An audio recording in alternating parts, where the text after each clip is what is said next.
మధ్యాహ్న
నాకు కొంచెం మధ్యలో అవసరం క్యాన్ ఇవ్వ, ఇప్పుడే నీళ్లు తాగుతున్నాను కదా కాసేపట్లో.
गुरुर्ब्रह्मा गुरुर्विष्णुः गुरुर्देवो महेश्वरः गुरुसाक्षात् परं ब्रह्मा तस्मै श्री गुरवे नमः. నమస్కారం మాస్టర్. నమస్కారం మాస్టర్ పిజేఆర్.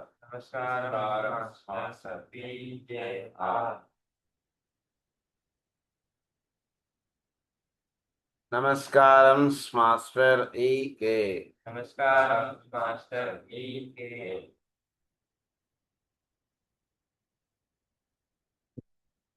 నమస్కారం మాస్టర్ ఎంఎన్.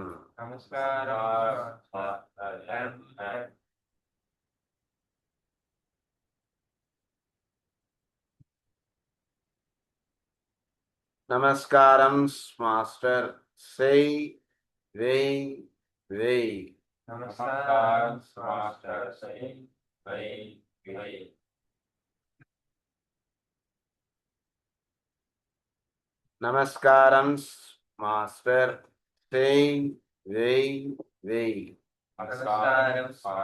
సై వై వై. నమస్కారం master C V V to your lotus feet.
ఓం భువస్సువః. ఓం తత్సవితుర్వరేణ్యం భర్గో దేవస్య ధీమహి ధియో యో నః ప్రచోదయాత్. ఓం భువస్సువః. ఓం తత్సవితుర్వరేణ్యం భర్గో దేవస్య ధీమహి ధియో యో నః ప్రచోదయాత్. ఓం భువస్సువః. ఓం తత్సవితుర్వరేణ్యం भर्गो देवस्य धीमहि धियो यो न प्रचोदयात्।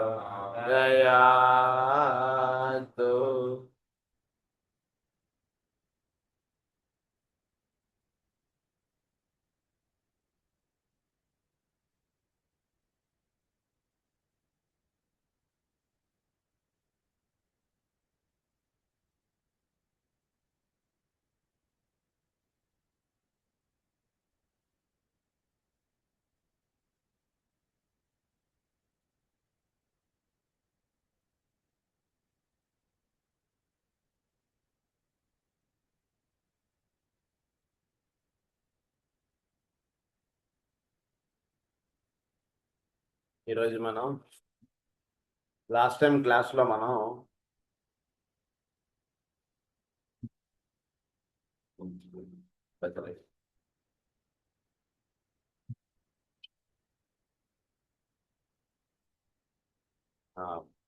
టోటాలిటీ ఆఫ్ సిమ్టమ్స్ అనేటువంటి దాని గురించి మనం చెప్పుకున్నాం. ఈ టోటాలిటీ ఆఫ్ సిమ్టమ్స్ అనేటువంటిది హోమియోలో చాలా ప్రధానమైనటువంటిది. ఎందుకంటే చాలా ముఖ్యమైనటువంటి విషయం ఇది.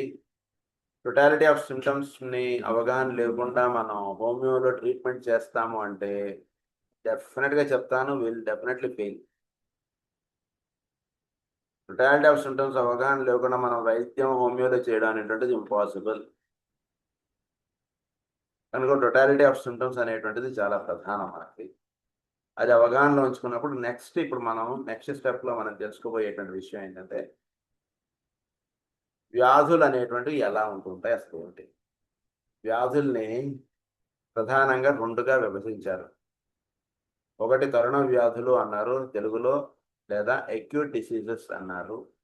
ఇంకొకటి క్రానిక్ డిసీజెస్ అన్నారు. Diseases have been classified into two varieties, acute diseases and chronic diseases. First తర్వాత మనం ఇంకొక వేరే క్లాసిఫికేషన్ ఉంది హోమియోపతిలో, డిసీజ్ క్లాసిఫికేషన్. ఆ తర్వాత చెప్పుకున్నాం. ముందు బేసిక్గా ఎలోపతి ప్రకారంగా డిసీజెస్ని రెండుగా విభజించారు. అక్యూట్ డిసీజెస్ అన్నారు, క్రానిక్ డిసీజెస్ అన్నారు. డిసీజెస్ రెండుగా, అంటే ఒక వ్యాధితో ఎవరైనా వస్తే వీడు అక్యూట్ డిసీజ్కి సంబంధించిన వాడు, వీడు క్రానిక్ డిసీజ్కి సంబంధించిన వాడా అనేటువంటిది ఫస్ట్ మనం తెలుసుకుంటే దాన్ని బట్టి మనం ట్రీట్మెంట్ ఎలా చేస్తాం ఏంటి అనేటువంటి దాంట్లోకి వెళ్తాం. అక్యూట్ డిసీజెస్ అనేటువంటిది మనం ప్రధానంగా హోమియోపతిలో మనం చెప్పుకున్నప్పుడు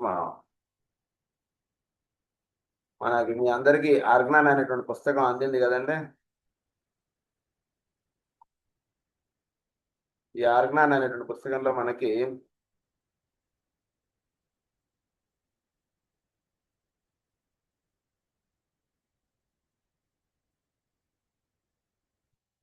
మీకు ఆర్గనాన్ అనేటువంటి దాని గురించి ఒక నిమిషం ఇంట్రడక్షన్ చెప్పి మీకు ఆ పుస్తకంలో చెప్తాను. ఆర్గనాన్ అనేటువంటిది మీకు స్టార్టింగ్లో చెప్పాను. It contains the principles and rules and regulations that we have to follow while practicing homeopathy. According to organ of medicine, only we are supposed to practice, not according to our own thought or someone if he says something that you need not follow. Your every prescription should tally or should follow the principles that are given in the book Organ of Medicine, which was given by Dr. Samuel Hahnemann. The same in Telugu was given by our holy master E.K. So keeping in mind that now we are proceeding, what is Organon? So Organon is a book, it contains rules and each rule has been given a number for that, and by numbering 1, 2, and it contains 291 rules or 291 aphorisms it is called. Aphorism means the rules and regulations. So each rule is linked with the next rule. It is not separate from the next rule. It links the next rule. So each has linked one rule with the another rule. And each rule has clarity of that rule. So clearly explain about that step and what we have to do and what we have to take and in what way we should prescribe. Everything in that rule it contains, and it adds a step forward with the next rule. That is how the organ of medicine proceeds. So it contains aphorism number 1 to 291. There are 291 rules or regulations. So where Dr. Hahnemann deals every type of disease, contains whatever may be the complication, and that complication how you have to proceed. It's like Bhagavad Gita, what our master Rike and even when we have the seminars, our Dr. K. Sastry Garu, he used to say, this is like Bhagavad Gita for homeopathy. He says he is a very holy practitioner, and I say 2 words about Dr. K. Sastry Garu from Vizag. He is a true follower of Master Rike, and he continued the works of homeopathy of Master Rike in Visakhapatnam and the surrounding villages. He's a great person. He's like master, he's master. And he practiced homeopathy as his life, nothing else for him. It is very rare we see such persons. But we should know how our elders have practiced homeopathy. Then only we can come to know in what way we should do homeopathy. For him, nothing else other than homeopathy. So he says in the seminars that homeopathy is like Bhagavad Gita. This organ of medicine is like Bhagavad Gita for the people who are practicing homeopathy. So everyone should have in their table of practice this organ of medicine, and every rule they should able to keep in mind. So this is about organ of medicine. So recently we have completed few aphorisms, though I have not mentioned the number of it, but we have completed few aphorisms. So directly I'll take the aphorism number to you in practicing of the in practice of it. So presently we are, as we said, today we are going to have the study of acute diseases. So in organ of medicine we see about acute diseases in the aphorism number 7. 6 is unprejudiced observers, 7th is totality of symptoms, 4th and 5th exciting cause and maintaining fundamental cause, and aphorism number 72 onwards. Here he deals what are acute diseases. So acute disease basically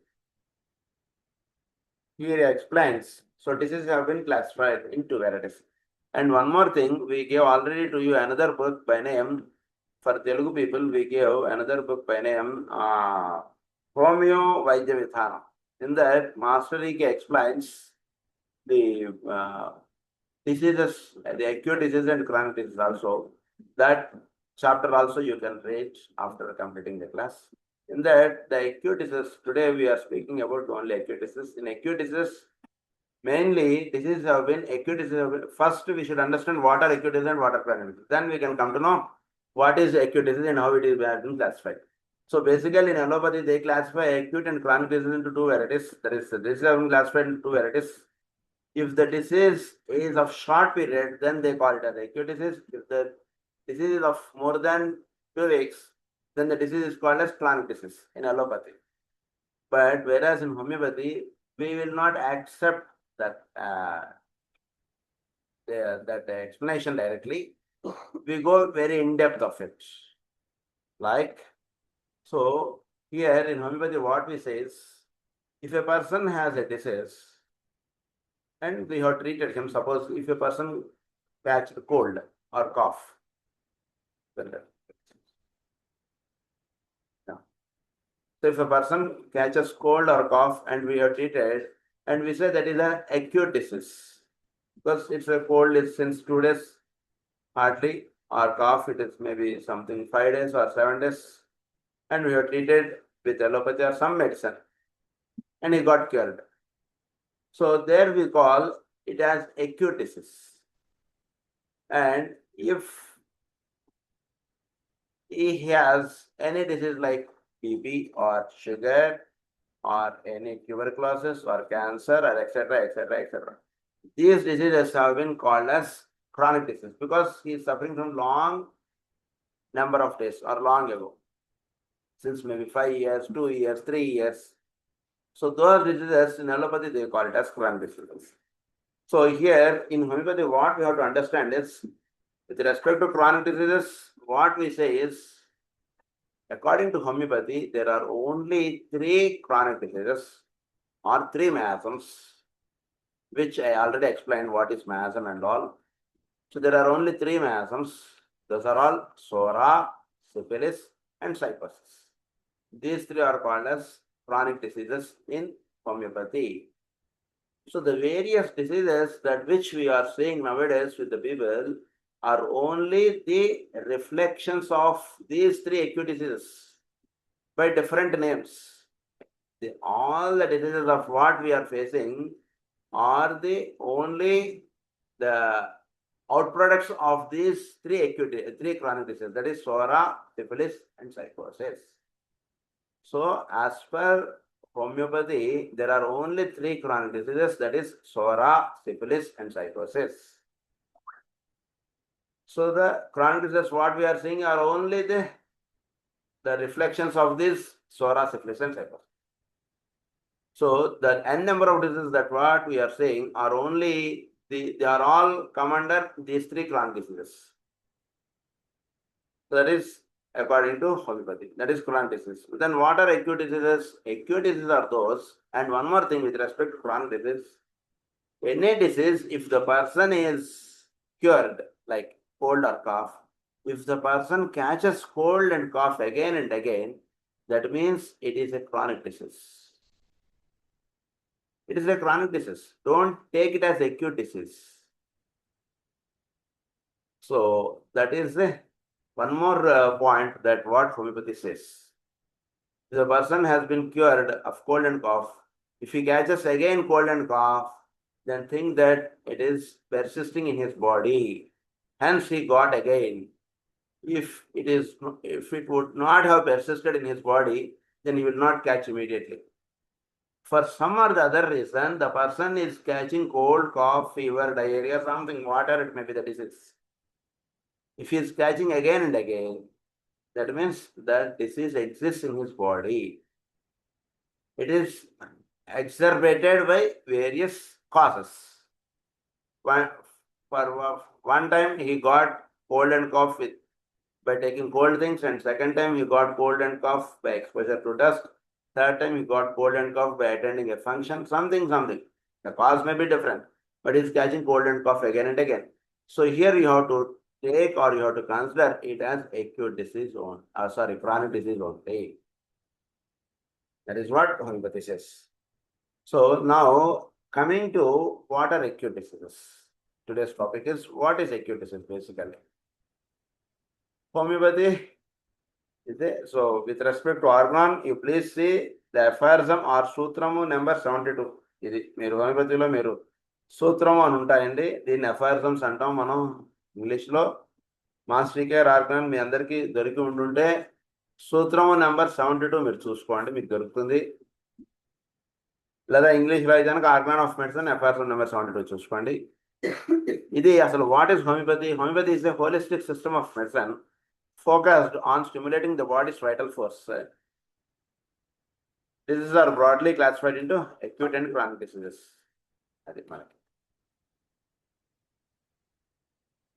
So what are acute diseases? Acute diseases are mainly of 2 types. So acute diseases ni master గారు 2 రకాలుగా చెప్పారంటే అభాస తరుణ వ్యాధులు అని చెప్తారు. అభాస తరుణ వ్యాధులు అంటే they are false acute diseases. They are not really acute diseases. They are called false acute diseases. So జాగ్రత్తగా అవగాహన చేసుకోండి. మీరు అందరూ హోమియోపతికి వస్తున్నారో నాకు తెలీదు, బట్ మీరు డెఫినెట్గా దీనివల్ల మీరు లాభం పొందుతారు. మీ చుట్టూతో అనుకుంటే ఎంతో మేలు చేసిన వాళ్ళు అవుతారు. This is not something like ఏదో కాసేపు పురాణం లాగా అనుకోకండి. మీరు ఎందుకు హోమియోపతి ఎంచుకున్నారో మీ లోపల నుంచి అది మీకు ఎందుకు ఇష్టం కలిగిందో అది మీలో మిమ్మల్ని నడుపుతున్నటువంటి హయ్యర్ ఫోర్స్కి తెలుసు, అంతే.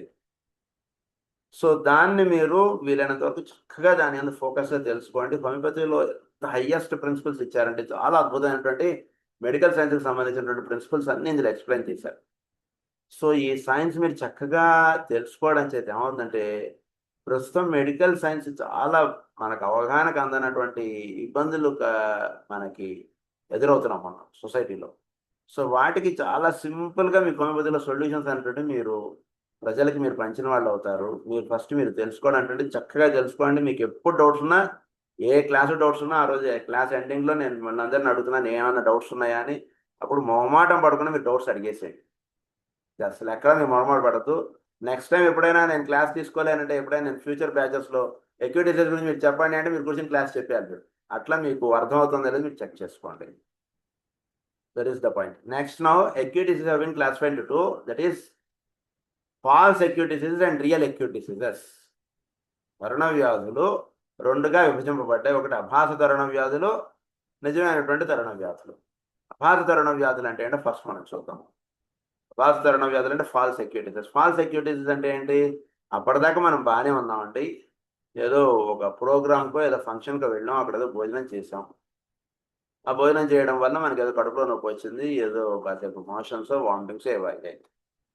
అది మామూలుగా ఒకటో రెండో ఏదో అయిపోతాయి. మనం ఒక పూట మనం పథ్యం పాటిస్తే అవి సెట్ అయిపోతుంది. లేదా ఎండకి వెళ్ళాం మనం బయటకి, కొంచెం ఎండ దెబ్బ కొట్టినట్టు అయింది, కొంచెం మజ్జిగ కొబ్బరి బోండం, ఎండ దెబ్బ కొట్టడం అంటే బాగా నీరసం అయిపోవడం, తలనొప్పి వచ్చేయడం, ఒళ్ళంతా నీరసం అయిపోవడం, చేతకానట్టుగా ఉండడం, ఇలాంటివి కొన్ని లక్షణాలు వచ్చాయి. అప్పటిదాకా బాగానే ఉన్నాం, ఎండకు వెళ్ళినందువల్ల మనకి ఇటువంటివి ఏర్పడతాయి.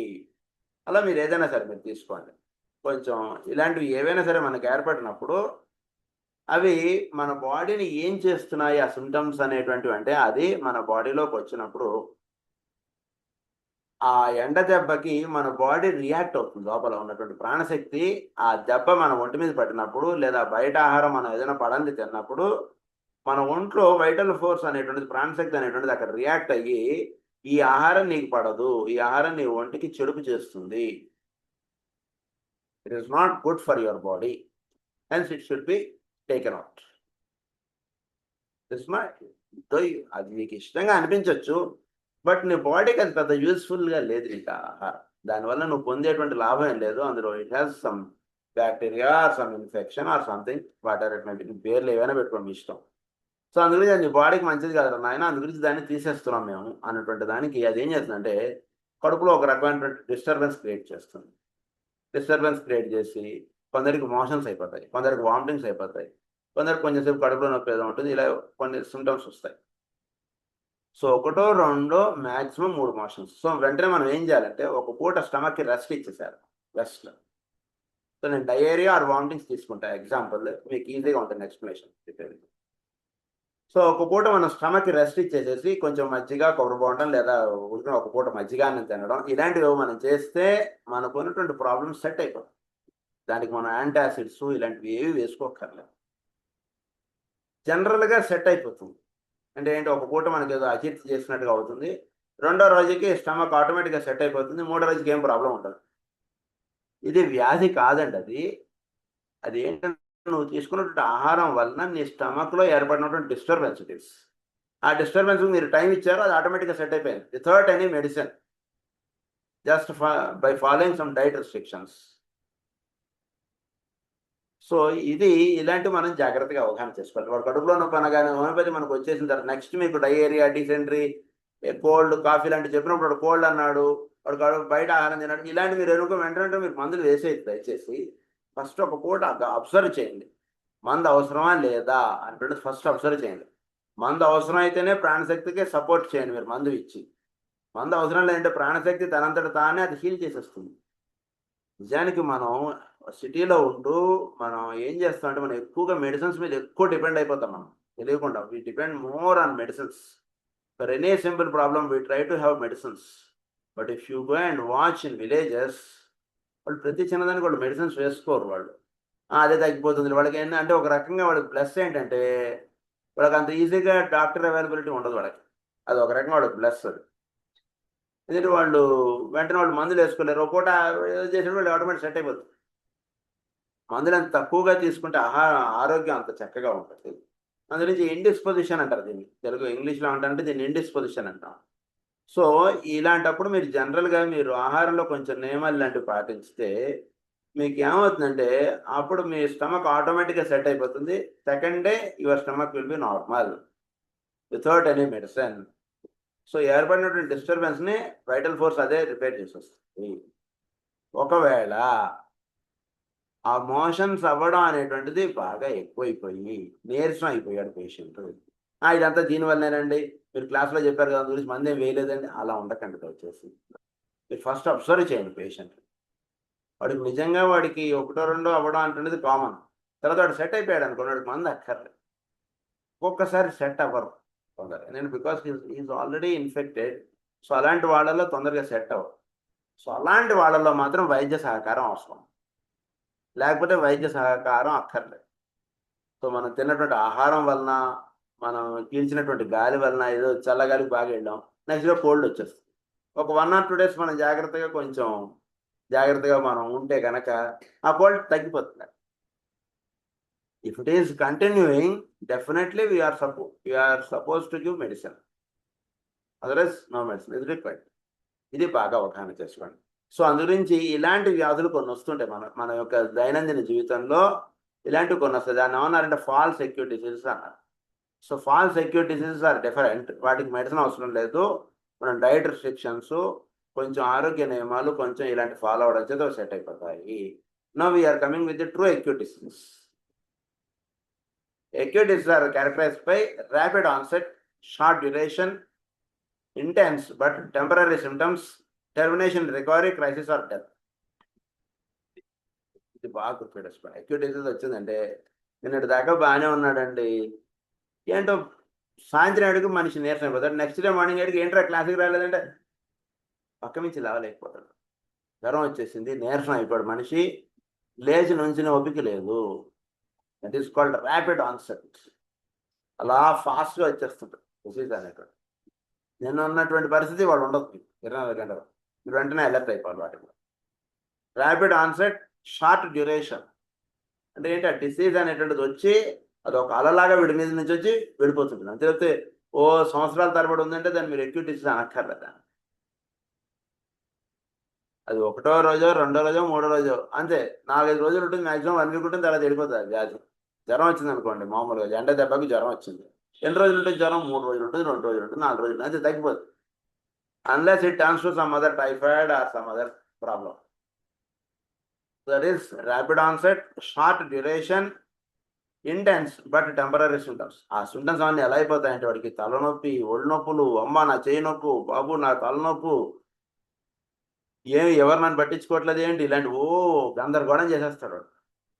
ఏమిటి నిన్నటిదాకా బాగానే ఉన్నాడు కదా, ఏమిటి ఇంత ఇబ్బంది అయిపోయింది వీడికి సడన్గా అంటే ఏం లేదండి, వాడికి నేను ఏదో బయటికి వెళ్ళి వచ్చాడు, ఏదో తిన్నాడు తాగాడు, దాని తర్వాత వీడికి జ్వరం వచ్చేసింది, జ్వరం కాస్త అదేదో 102, 103 వెళ్ళిపోయింది, వాడికి అంతా చాలా నీరసం అయిపోయాడు పిల్లవాడు, వామిటింగ్స్ అయిపోతున్నాయి, మోషన్స్ అయిపోతున్నాయి, లేదా తలనొప్పి వచ్చేసింది, కాళ్ళు నొప్పులు, తలనొప్పి, ఒళ్ళు నొప్పులు, చలి, జ్వరం, ఇలాంటి బాధలు వచ్చేసాడు. ఇలాంటివన్నీ వచ్చేసినప్పుడు అవన్నీ కూడా ఇంటెన్స్ సిమ్టమ్స్ ఉంటాయి. అంటే వాటి పర్వాలేదులే అని అనుకునేటువంటి సిమ్టమ్స్ కాదు, వెంటనే డాక్టర్ దగ్గర పరిగెట్టాల్సింది, హాస్పిటల్కి పరిగెడతారు. అపరాత్రి, రాత్రితో సంబంధం లేదు, పగలతో సంబంధం లేదు, సండేతో సంబంధం లేదు, ఏమీ సంబంధం లేదు, పరిగెట్టాల్సిందే మనం డాక్టర్ దగ్గర, ఎక్కడ దొరుకుతారా అని. That is called intense but temporary symptoms, termination and recovery, crisis or death. దానికి టెర్మినేషన్ ఏమిటి, మీరు వదిలేసారా మనిషి చనిపోతాడు. ఏం కాదులేండి, చిన్న అక్యూట్ డిసీజే కదా, దీని పెద్ద పట్టించుకోవాల్సింది ఏమిటన్నా మనం వదిలేసాం అనుకో, persons may die because of that. కలరా వచ్చింది అనుకోండి, పర్సన్ మే డై, వెంటనే యాక్ట్ అవ్వాలి, ఫాస్ట్గా ఉంటుంది, ర్యాపిడ్ ఆన్సెట్గా ఉంటుంది, కలరా వచ్చేస్తుంది మనిషి. సో అందు గురించి ఇట్ మే కాసెస్ డెత్. మీరు జాగ్రత్తగా హ్యాండిల్ చేస్తే recovery. You could able to handle well, heal recover, definitely heal recover to normals.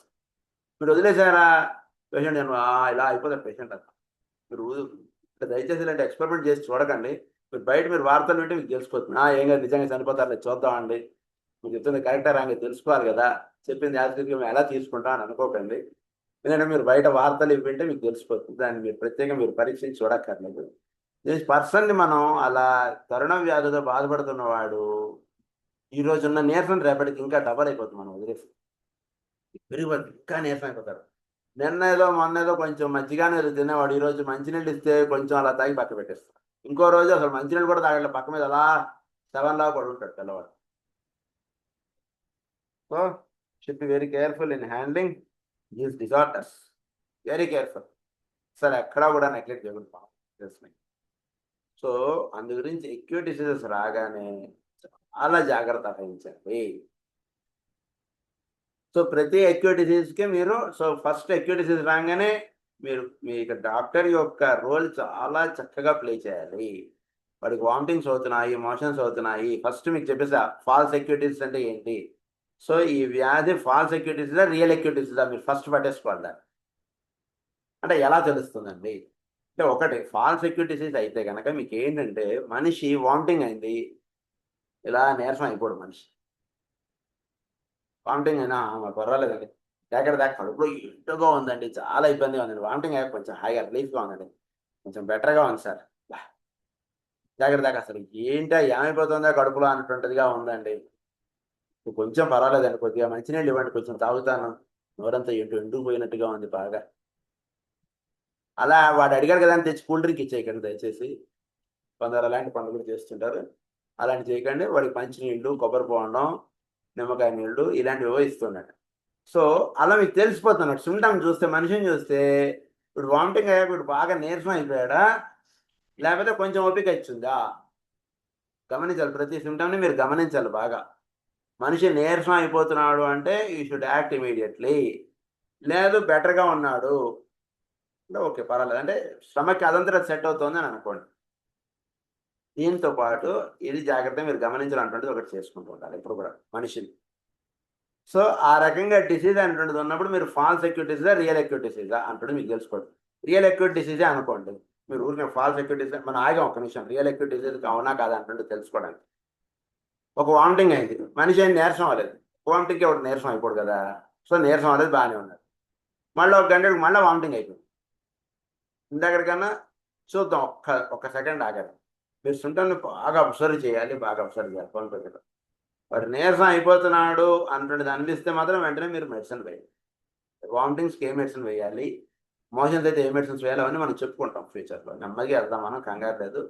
మనం తెలుసుకున్నటువంటి విషయంలో మంచి పట్టు సంపాదించాలండి. ఫస్ట్ బేసిక్ అది బాగా తెలుసుకోండి. ఎంత తొందరగా తెలుసుకుందాం అంటే పెద్ద పాయింట్ కాదు, ఎంత తెలుసుకున్నటువంటి దాంట్లో మనకు పట్టు ఉందా లేదా అంటే చూసుకోవాలి ఫస్ట్. లాస్ట్ టైం మనం క్లాస్లో అదో ఫెరంఫాసిక్ ఎక్స్ చెప్పుకున్నాం. సో దాని మీద మనకు పట్టు ఉందా లేదా చూసుకోండి. ఎవడైనా సరే ఫెరంఫాసిక్ ఎక్స్లో అవసరమైన వాడు వచ్చేవాడికి ఫెరంఫాస్ అయితే కలిగామా లేదా, లేదా క్యాల్కులేట్ రిజల్ట్స్ చెప్పుకున్నాం, క్యాల్కులేట్ రిజల్ట్స్ 6x వేయగలిగామా లేదా, అది టెస్ట్ అంతే. మనకి ఎన్ని టిష్యూ రిజల్ట్స్ ఉన్నాయి అన్నీ మనకు వచ్చేసిందా లేదా అంటే నెక్స్ట్ వాళ్ళ class by next week we may complete it. But తెలిసిన దాంట్లో మీకు పట్టు సంపాదించేసారు. పట్టు సంపాదించలేదంటే ఒక స్టెప్ ఆగుదాం మనం, వచ్చేసిన సార్ పట్టు, అప్పుడు నెక్స్ట్ స్టెప్ వేద్దాం. లేకపోతే మనం 10 మెట్లు వేసేవాడికి మనం పట్టు లేదనుకో అన్ని జారి కింద పడిన వాళ్ళం. ఏంటో సార్ అర్థం అవ్వట్లేదు, మీరు అక్యూటీస్ అంటే చాలా అదేదో మనిషి సరిగ్గా హ్యాండిల్ చెప్తే చనిపోతాడన్నారు, మా అబ్బాయికి ఏంటో జ్వరం వచ్చిందండి, ఏంటో నాకు భయం వేస్తుంది, ఇలా అయిపోయాం అనుకోండి మనం. దానివల్ల ఏమైంది, మీకు చెప్పినటువంటి క్లాసెస్ వల్ల మీలో భయం పెంచిన వాళ్ళని అయ్యాను కానీ మీకు సొల్యూషన్ ఇచ్చిన వాడిని అవ్వలేదు నేను. అలాంటిది వద్దు మనం. సో జాగ్రత్తగా చక్కగా ఫాలో అవుదామని నెమ్మదిగా. సో టెర్మినేషన్ ఇస్ రికవరీ, డెఫినెట్గా మనిషికి తగ్గిపోతుంది, గ్యారంటీగా తగ్గిపోతుంది. క్రైసిస్ ఆర్ డెత్ అయితే ఇంకా వివరంగా చెప్పుకోవాలంటే చెప్పుకోవచ్చు ఈ ఒక్క పాయింట్ మీద. ఇలా కొన్ని అక్యూట్ డిసీజ్ వచ్చినప్పుడు మనుషులు, suppose if you take Covid వచ్చినప్పుడు మనుషులు అలా చనిపోవడం అంటున్నది అలా అయిపోయింది. అసలు మనం చూస్తుండగానే మనిషి బాగానే ఉన్నాడు, అది ఏంటి డాక్టర్కి లేదు, వాడు ఐసీయూలో పెట్టాల్సి వచ్చింది, వెంటిలేటర్ పెట్టేశారు, డాక్టర్ మనిషి చనిపోవడం ఎట్లా అయిపోయింది అసలు అంత. ఇది ఇప్పటిదాకా బాగానే ఆరోగ్యంగా పుష్టిగా ఉన్నటువంటి వాళ్ళు కూడా కోవిడ్ వచ్చారు మనిషి చనిపోవడం అంటే అయిపోయింది. వయసుతో సంబంధం లేదు, వాడికి ఉన్నటువంటి ఆరోగ్య చరిత్రతో సంబంధం లేదు, ఏమీ సంబంధం లేదు, వచ్చిందా ఫినిష్ ఇదే. That is called acute disease, అంటే ఏమీ సంబంధం లేదు. అదే అక్యూట్ డిసీజ్ వచ్చిన వాడికి మీరు చక్కగా మీరు వైద్యం చేశారంటే ఎంతోమంది కోవిడ్ నుంచి బయటపడి చక్కగా హాయిగా ఆరోగ్యంగా జీవిస్తున్న వాళ్ళు ఉన్నారు కదా. సో వచ్చినటువంటి ప్రతివాడు చనిపోడు, ఆ డిసీజ్ని మీరు కరెక్ట్గా మీరు పగ్గాలు వేయాలి దానికంటే, అప్పుడు మీ హోల్డ్లోకి వచ్చేస్తుంది ఆ డిసీజ్. అంటే పగ్గాలు వేయాలంటే దానికి ఎటువంటి పగ్గం వేయాలి అంటున్నది మీరు బాగా స్టడీ చేయాలి. అది బాగా గుర్తుపెట్టుకోండి. మీరు ఒక డోస్ వేస్తారు, టక్కని మీ చేతిలోకి వచ్చేస్తారు డిసీజ్. వెంటనే గుర్ర నడిపేవాడు పగ్గాలు వాడి చేతిలో ఉండాలి, అలా ఉండాలి. మొత్తం వాడు కంట్రోల్లో ఉండి నడుపుతాడు గుర్రాన్ని, లేదా వాడు కింద పడతాడు. వైద్యుడు అనేటువంటి వాడి చేతిలో పగ్గాలు ఉంటారు. వ్యాధి యొక్క మొత్తం దాన్ని అవగాహన చేసుకోవడానికి 1 to 2 minutes టైం తీసుకోండి, నథింగ్ విల్ హ్యాపెన్. బట్ ఒకసారి అవగాహన చేసి మీరు యుద్ధం అనుకోండి, దీని ఏ పదాన్ని మీరు పెట్టుకోండి. మీరు ఔషధాలు మీరు వేయడం మొదలుపెట్టిన తర్వాత మీ చేతిలోకి వచ్చేయాలంతే. వ్యాధి అనేటువంటిది మీ చేతిలో లొంగిపోవాలంతే. అట్లా వేయాలి మీరు ఔషధాలు. అంటే ఎట్లా మీరు వేసి మీరు యుద్ధం చేసి మీరు సాధించారంటే మీకే తెలుసు, వేరేవాడికి తెలియదు అంతే. అంత పర్ఫెక్ట్గా మీరు చేయాలి యుద్ధం. హోమియో ద్వారా చేసేటువంటి యుద్ధం చాలా అద్భుతంగా ఉంటుంది. సో ఇక్కడ మీ అబ్జర్వేషన్ ఎక్కువ ముఖ్యం. అది నేను అందుగురించి మళ్ళీ ఇదే పాయింట్స్ చెప్తున్నాను. సో రికవరీ అంటున్నది ఎలా ఉంది ఏంటి అంటున్నది మీరు బాగా స్టడీ చేసుకోండి, అప్పుడు మీకు చక్కగా మీకు తెలిసిపోతుంది. So it's termination and recovery, crisis or death. That is the point. ఈ పాయింట్ అర్థం కదా. Next point. So what are the characteristics of acute disease? It is sudden appearance, short course, rapid progression, self limiting nature. అదంతరది తగ్గించేసేయగలదు, అదంతరది ఇదైపోగలదు. Self limiting nature దానిలో ఉంటుంది అన్నమాట. ప్రతి acute diseaseలోనూ సెల్ఫ్ లిమిటింగ్ నేచర్ అంటుంది ఉంటుంది. దీని గురించి మాస్టర్కి గారు ఇచ్చినటువంటిది ఇది. ఒకసారి మనం ఇందులో ఇచ్చిన పాయింట్స్ కూడా ఒకసారి మీరు చదువుకోండి. దీన్ని ఏమన్నారు, ప్రాణశక్తులను అతి తీవ్రముగా కల్లోలపరిచి దాని వలన వేగవంతమైన అనారోగ్యములను పుట్టించినది ఒక రకమైన వ్యాధులు. అట్టి వ్యాధులు కొంచెం హెచ్చుతగ్గులతో పరిమిత కాలముననే వర్తించును, వాటిని తరుణ వ్యాధులు అందరూ. పరిమిత కాలంలోనే వర్తించును, వాటిని తరుణ వ్యాధులు అంటారు. It will not be for long standing. పర్వాలేదులేండి, ఈరోజు సండే కదా, నేను క్లినిక్ రావట్లేదు, మీరు రేపు తీసుకురండి చూద్దాం అంటుండే. ఆ ఛాన్స్ ఇవ్వదు మీకు acute disease. అది బాగా గుర్తుపెట్టుకోండి. acute disease will never give such a chance. chronic disease మీకు ఆ ఛాన్స్ ఇచ్చేస్తుంది. ఏం పర్వాలేదు, మీరు ఒక మంది వేస్తే మీరు వెయిట్ చేయండి, పేషెంట్కి నెమ్మదిగా తగ్గించుకుంటూ వస్తుంది chronic disease. అయితే కూర్చొని మనం మాట్లాడచ్చే chronic diseaseకి. acute disease కూర్చొని మాట్లాడే అంత స్కోప్ ఇవ్వదు.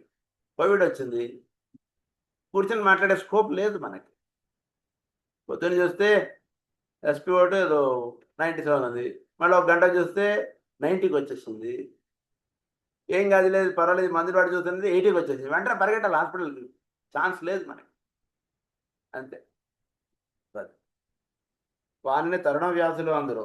ఇక 2వ తరగతికి చెందిన వ్యాధులు మరియు గమనించి లక్ష్య పెట్టుటకు వీలు కానంత స్వల్ప విషయములుగా ప్రారంభించి వృద్ధి పొందును. అది తమ ప్రత్యేక వైఖరులతో విపాకం చెంది ముదురును. ఇదంతా chronic disease గురించి. అది ఊహించినంత నెమ్మదిగా స్టార్ట్ అవుతుందండి. మనకు కొన్ని సినిమాలో చూస్తారు సరే, వాడు విలన్ ఎవడో ఉంటాడు, చాలా నమ్మకంగా, ఏం లేదు సార్, మీ ఇంట్లో ఏదైనా పని ఇస్తే చేస్తాను సార్. సార్ నాకు జీవితం నాకు ఎవడు లేడండి, ఏమీ లేదండి. అదే పాపం హీరోనో లేదా మంచివాళ్ళు ఎవరినో పెడతాడు వాడు. వీడు చాలా మంచివాడిగా ఉంటాడు, వాడేమో ఎవడో దుష్టుడు ఎవడో ఉంటాడు, వాడు వీలని వాడు వీళ్ళ ఇంట్లో నెమ్మదిగా ఒక పని వాడికి అయితే చేరతాడు. నెమ్మదిగా పని వాడిలా చేరి మొత్తం అంతటి వాడిని ఆక్యుపై చేసి వీడు బయట పెట్టేద్దాం. అది ప్రాక్టీస్ అంటే చాలా చిన్న సిమ్టమ్గా మీలో స్టార్ట్ అవుతుందండి. అసలు అలాంటి సిమ్టమ్ మీలో ఉందా, ఇది గమనించాలా, ఇదొక సిమ్టమా, ఇదొక వ్యాధికి సంబంధించినటువంటి లక్షణమా అంటున్నది మీకే తెలియదు. ఇక మీకే తెలియకపోతే మీరు డాక్టర్కి ఏం చెప్తారు, ఇదొక వ్యాధికి సంబంధించిన లక్షణం అని. First your self doesn't identify it as symptom, you cannot identify it as symptom. అంత చాలా ఇదిగా ఉంటుంది ఇలా సిమ్టమ్. అలా chronic disease అలా స్టార్ట్ అవుతుంది. అలా ఒక్కొక్క మెట్టు అలా పెరుగుతూ వచ్చి ఒకానొక రోజున చూసా, నేను నీ ఇల్లు ఆక్యుపై చేసేసాను అంటున్నది వస్తుంది. ఇప్పుడు ఆక్యుపై చేస్తే ఇంకేమీ చేయగలరు. మీ ఇంటిగా మా ఊరిని ఉదాహరణకి చెప్తాను మీకు. మా చుట్టాలు ఒకరికి వాళ్ళకి పాపం ల్యాండ్ ఉంటుంది. లేదు సరే, వాళ్ళందరూ హైదరాబాద్ వచ్చేసారు. వాళ్ళు హైదరాబాద్ వచ్చారు విశాఖపట్నం. ఏం చేశారు, సరే వాడెవడో ఏదో ఇల్లు పాత పడిపోయింది, సరే ఎవరు సరిగ్గా ఉండట్లేదు, వీళ్ళు ఇక్కడ సిటీ లైఫ్లో వీళ్ళు అలవాటు ఉంటారు. ఎవడో ఒకటి వచ్చి, సార్ మీ ఇంట్లో నేను చిన్న పాకేసుకుని ఉంటాను సార్, రేపు మీ కాపలాగా ఉన్నట్టు అడుగుతుంది. ఎవడో కొబ్బరి బొండాలు అమ్ముకుంటాను సరే అని వాడికి ఇచ్చేసాను, చిన్న పాకేసుకుని. అప్పుడప్పుడు వీళ్ళు వెళ్ళి చూస్తున్నారు, అయిపోయింది. నెమ్మదిగా వాడు ఏం చేశాడు, వాళ్ళని సంవత్సరాలు అడిగి ఇల్లు నాదనేసాడు. వాళ్ళకి తల పట్టుకోవాల్సిన పని అయింది. వాడు మొత్తం కోర్టుకి వెళ్ళి అది చేసి ఇది చేసి మొత్తానికి అది వీళ్ళ చేతిలోకి తెచ్చుకొని తల ప్రాణం తోపొచ్చేసి వ్యాధి అనేటువంటిది అలా మొదలవుతుంది. చిన్నవాడిని సార్, నేను మీ దగ్గర ఒక కోర్స్ చేసుకుని ఉంటాను అన్నాడు. అలా స్టార్ట్ అవుతున్నాడు. క్రానిక్ డిసీజ్ అంటున్నది అలా స్టార్ట్ అవుతుంది. ఎక్యూట్ డిసీజ్ డైరెక్ట్ విజృంభణే సడన్ గా వచ్చేస్తుంది అంతే, మన ఇంట్లో దగ్గర వచ్చేస్తాను. అది ఎక్యూట్ డిసీజ్, క్రానిక్ డిసీజ్ తేడా. సో క్రానిక్ డిసీజ్ గురించి మనం మళ్ళీ తర్వాత చెప్పుకుందాం. సో ఇక్కడ అఫారిజం నెంబర్ మన సూత్రం నెంబర్ 73, 74 పేజీలోకి వచ్చేయండి. అక్కడ ఏమన్నారు? అభాస తరుణ వ్యాధులు నైసర్గిక తరుణ వ్యాధులు అన్నారు. ఇంత అభాస తరుణ వ్యాధులు నిజంగా వ్యాధులు కావు, అవి అనేక బాహ్య కారణముల వలన తాత్కాలికమైన బాధల రూపంలో ఏర్పడును. శక్తిని మించి అలసట పడుట కారణముగా కలుగు జ్వరము, తలనొప్పి ఇటివే. శక్తిని మించి ఇప్పుడు ఓవర్ స్ట్రెయిన్ అయ్యాడు, బాడీ ఓవర్ స్ట్రెయిన్ అయింది. దానివల్ల ఇప్పుడు బాడీ జ్వరం వచ్చినట్టు అవ్వడం, ఒళ్ళు నొప్పులు వచ్చేయడం. దానికి ఏం లేదు, ఒక పూట మనం బాడీకి రెస్ట్ ఇచ్చేస్తే బాడీ సెట్ అయ్యింది. Just give 1 day rest to your body, next day you will be fit. So అది బాడీ లాంగ్వేజ్, అది అన్నమాట. సో అది దాన్ని దెబ్బలు తగలడం ఇవన్నీ కూడా, దెబ్బలు తగిలాయి అనుకోండి, అది జాగ్రత్తగా నువ్వు ఫాలో అవ్వాల్సినటువంటి ప్రిన్సిపల్స్ ఫాలో అయితే అది హీల్ అయిపోతుంది. దాని పెద్ద ఇదక్కర్లేదు. ఆ దెబ్బలో పస్ ఫార్మేషన్ స్టార్ట్ అయింది, that means the false acute disease has turn to true acute disease అని అర్థం. లేకపోతే అదంతా అదే హీల్ అయిపోతుంది. అది. సో మనం దీని గురించి ఇంకా కొంచెం వివరంగా మనం చెప్పుకుందాం నెక్స్ట్ క్లాస్లో. ఇంకా దీన్ని కంటిన్యూ చేస్తాను. చాలా ముఖ్యమైనటువంటి పాయింట్ ఏంటంటే, మీరు డిసీజ్ చూడగానే ఇది అక్యూట్ డిసీజా, ఇది క్రానిక్ డిసీజా అంటుంది మీకు చక్కగా మీకు తెలిసిపోవాలి. అందు గురించి ఈ విషయాల గురించి మనం నెక్స్ట్ క్లాస్లో ఇంకా నేను కంటిన్యూ చేస్తాను. ప్రస్తుతం మనం లాస్ట్ క్లాస్లో మనం బయోకెమిక్స్ గురించి మనం స్టార్ట్ చేసుకున్నాం. సో దానికి సంబంధించినటువంటి విషయాలు ఇప్పుడు మనం ఇంకొంచెం ఆ క్లాస్ కంటిన్యూ చేసుకున్నాం. ఇప్పుడు మనం doctor soil will take that class to you.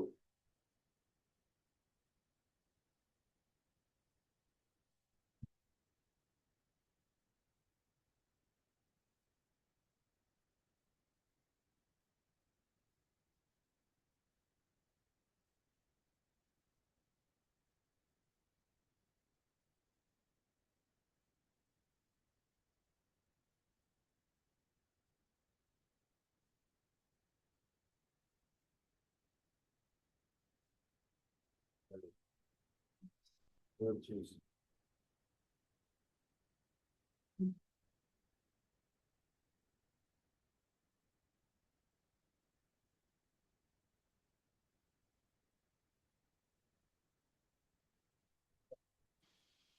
నమస్తే అండి.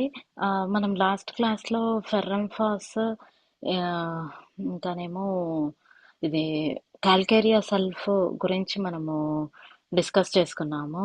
ఇప్పుడేమో కాలీ సల్ఫ్ గురించి మనము చదువుదామండి. కాలీ సల్ఫ్ అనే మెడిసిన్ ఏంటంటే అండి, పొటాషియం సల్ఫేట్ అంటే కనుక పొటాషియం సల్ఫేట్ అని ట్రైచురేషన్ చేసి, ఇట్లా ఇక్కడ మీకు చూపిస్తున్నట్టుగా దాన్ని ట్రైచురేషన్ అంటారు. దాన్ని ప్రాసెస్ చేస్తారు. ప్రాసెస్ చేసి దాని నుంచి ఈ కాలీ సల్ఫ్ అన్న మందు తయారు చేస్తారండి. ఎప్పుడైనా కానీ ఈ మన హోమియోపతిలో ఎక్కడైనా కాలీ, KALI అని కనిపిస్తే అది రిలేటెడ్ టు పొటాషియం అనమాట అండి. సో అది చాలా డీప్ యాక్టింగ్, చాలా పెద్ద మందు, చాలా లోతుగా పనిచేస్తుంది అది. అందులో ఏంటంటే అది దేంతో కలిసినా కూడా అది డీప్ యాక్టింగే. ఇక్కడ సల్ఫర్తో కలుస్తుంది అనమాట అండి. సల్ఫర్తో కలిసి, అందుకని దీన్ని కాలీ సల్ఫేట్ అంటారు. ఇది చాలా డీప్ యాక్టింగ్ మెడిసిన్. ఇందులో ఇదేంటంటే మీకు చాలా వరకు కూడా ఆ ఉమ్, మందు చాలా లోతుగా పనిచేసేది.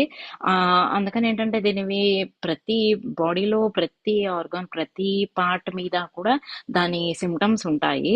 కాకపోతే మనం ఏంటంటే ఇప్పుడు మెయిన్గా ఈ స్కిన్ సిమ్టమ్స్ వాటిని ఎక్కువ అది బాగా ఇచ్చేయగలదు అనమాట, అంటే తగ్గించగలదు.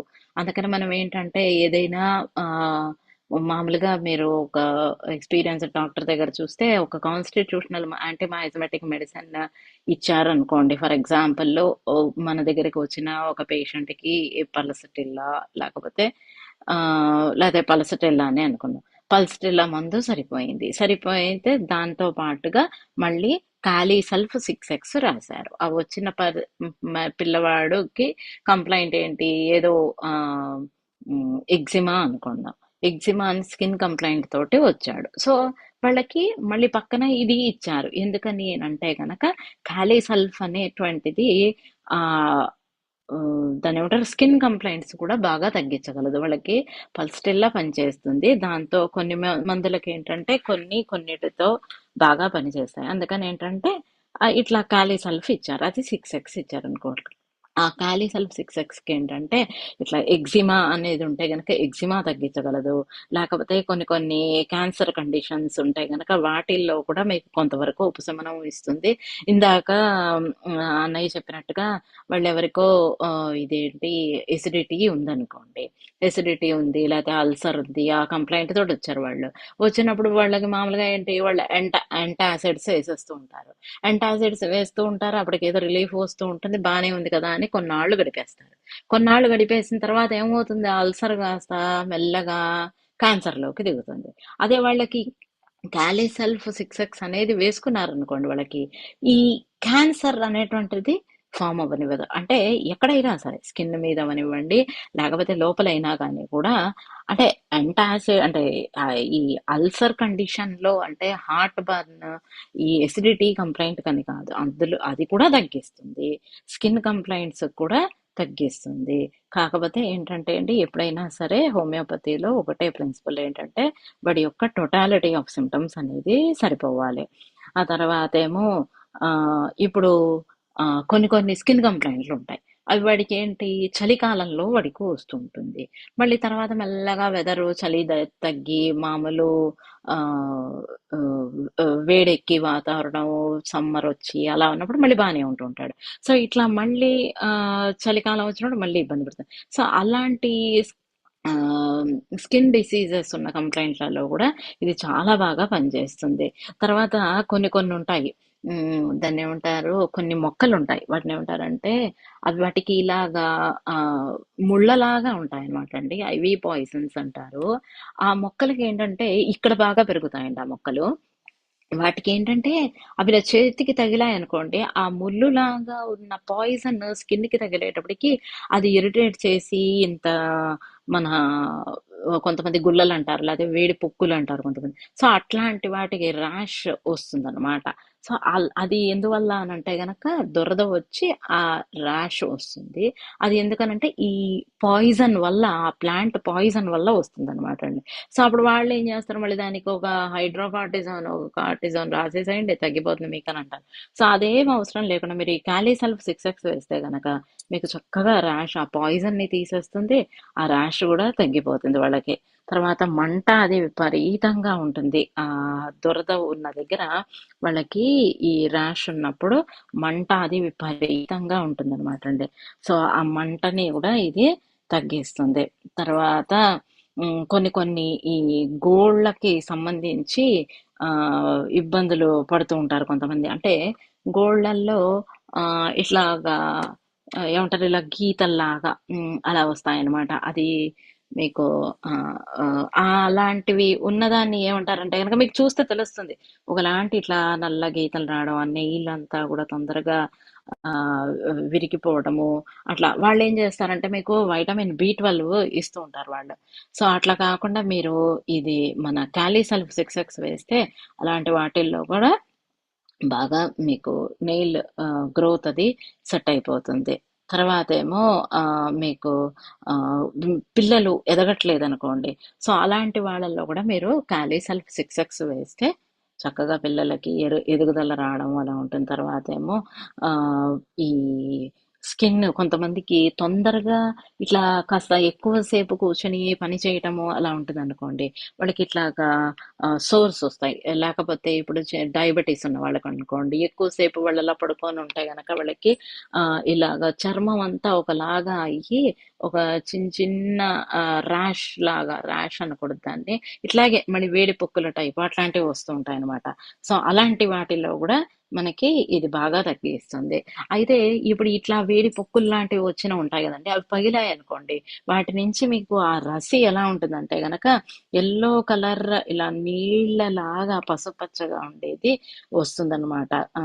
తర్వాత ఏమో ఉమ్, తర్వాత మెల్లగా అది పగిలిన తర్వాత మెల్లగా స్కిన్ అది పీల్ ఆఫ్ అయ్యి ఇదవుతుంది, ఏమంటారు, పీల్ ఆఫ్ అయిపోతూ ఉంటుంది. మళ్ళీ కొత్త స్కిన్ రాదనమాట. అది ప్రాబ్లం ఇక్కడ. స్కిన్ పీల్ ఆఫ్ అవ్వడం అనేది అది పగిలాక కరెక్టే, కానీ మళ్ళీ కొత్త స్కిన్ రావాలి కదా, మళ్ళీ అక్కడ గ్రోత్ రాదనమాట. సో అట్లాంటి దీంట్లో కూడా మీకు ఇది బాగా పనిచేస్తుంది. తర్వాత ఇంకొకటి ఏంటంటే అండి, ఈ అల్సర్స్ లో ఏంటంటే రకరకాల అల్సర్స్ ఉంటాయండి. అందులో ట్యూబరిక్యులాయిడ్ టైప్ ఉండే అల్సర్స్, దీంతో ఖాళీ సెల్ఫ్ బాగా పనిచేస్తుంది. తర్వాత ఏమో మన బాడీలో ఈ వేస్ట్ మెటీరియల్ అంతా తీసేసేవి ఉంటాయి కొన్ని గ్లాండ్స్, వాటిని లింఫ్ గ్లాండ్స్ అంటారు. సో ఇలాంటి లింఫ్ గ్లాండ్స్ వాచటము చెయ్యటము ఉంటూ ఉంటాయి. సో అలాంటివి కూడా మళ్ళీ ఆ వాచి అవి చీంబట్టి అది అలాంటి వాటిల్లో కూడా ఈ క్యాలీ సెల్ఫ్ చాలా బాగా పనిచేస్తుంది.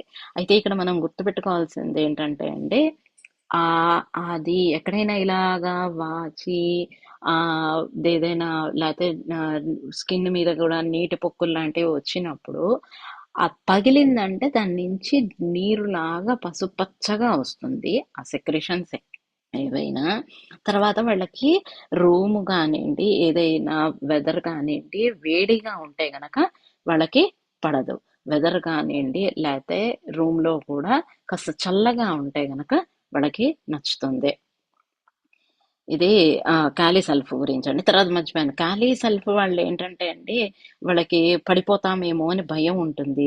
తర్వాత ఏమో ఈ హెయిర్ అది ఊడిపోతుంది. ఇది కాకుండా వాళ్ళు ఏంటంటే మామూలుగా ఊరికనే చెప్తున్నాను నేను, మీరు 6x ఇచ్చేటప్పుడు పర్వాలేదు, కానీ మళ్ళీ మనము డీప్ స్టడీ చేసేప్పుడు ఈ ఖాళీ సెల్ఫ్ గురించి మళ్ళీ మనం మెంటల్ సిమ్టమ్స్ అవి చదువుకుంటాము.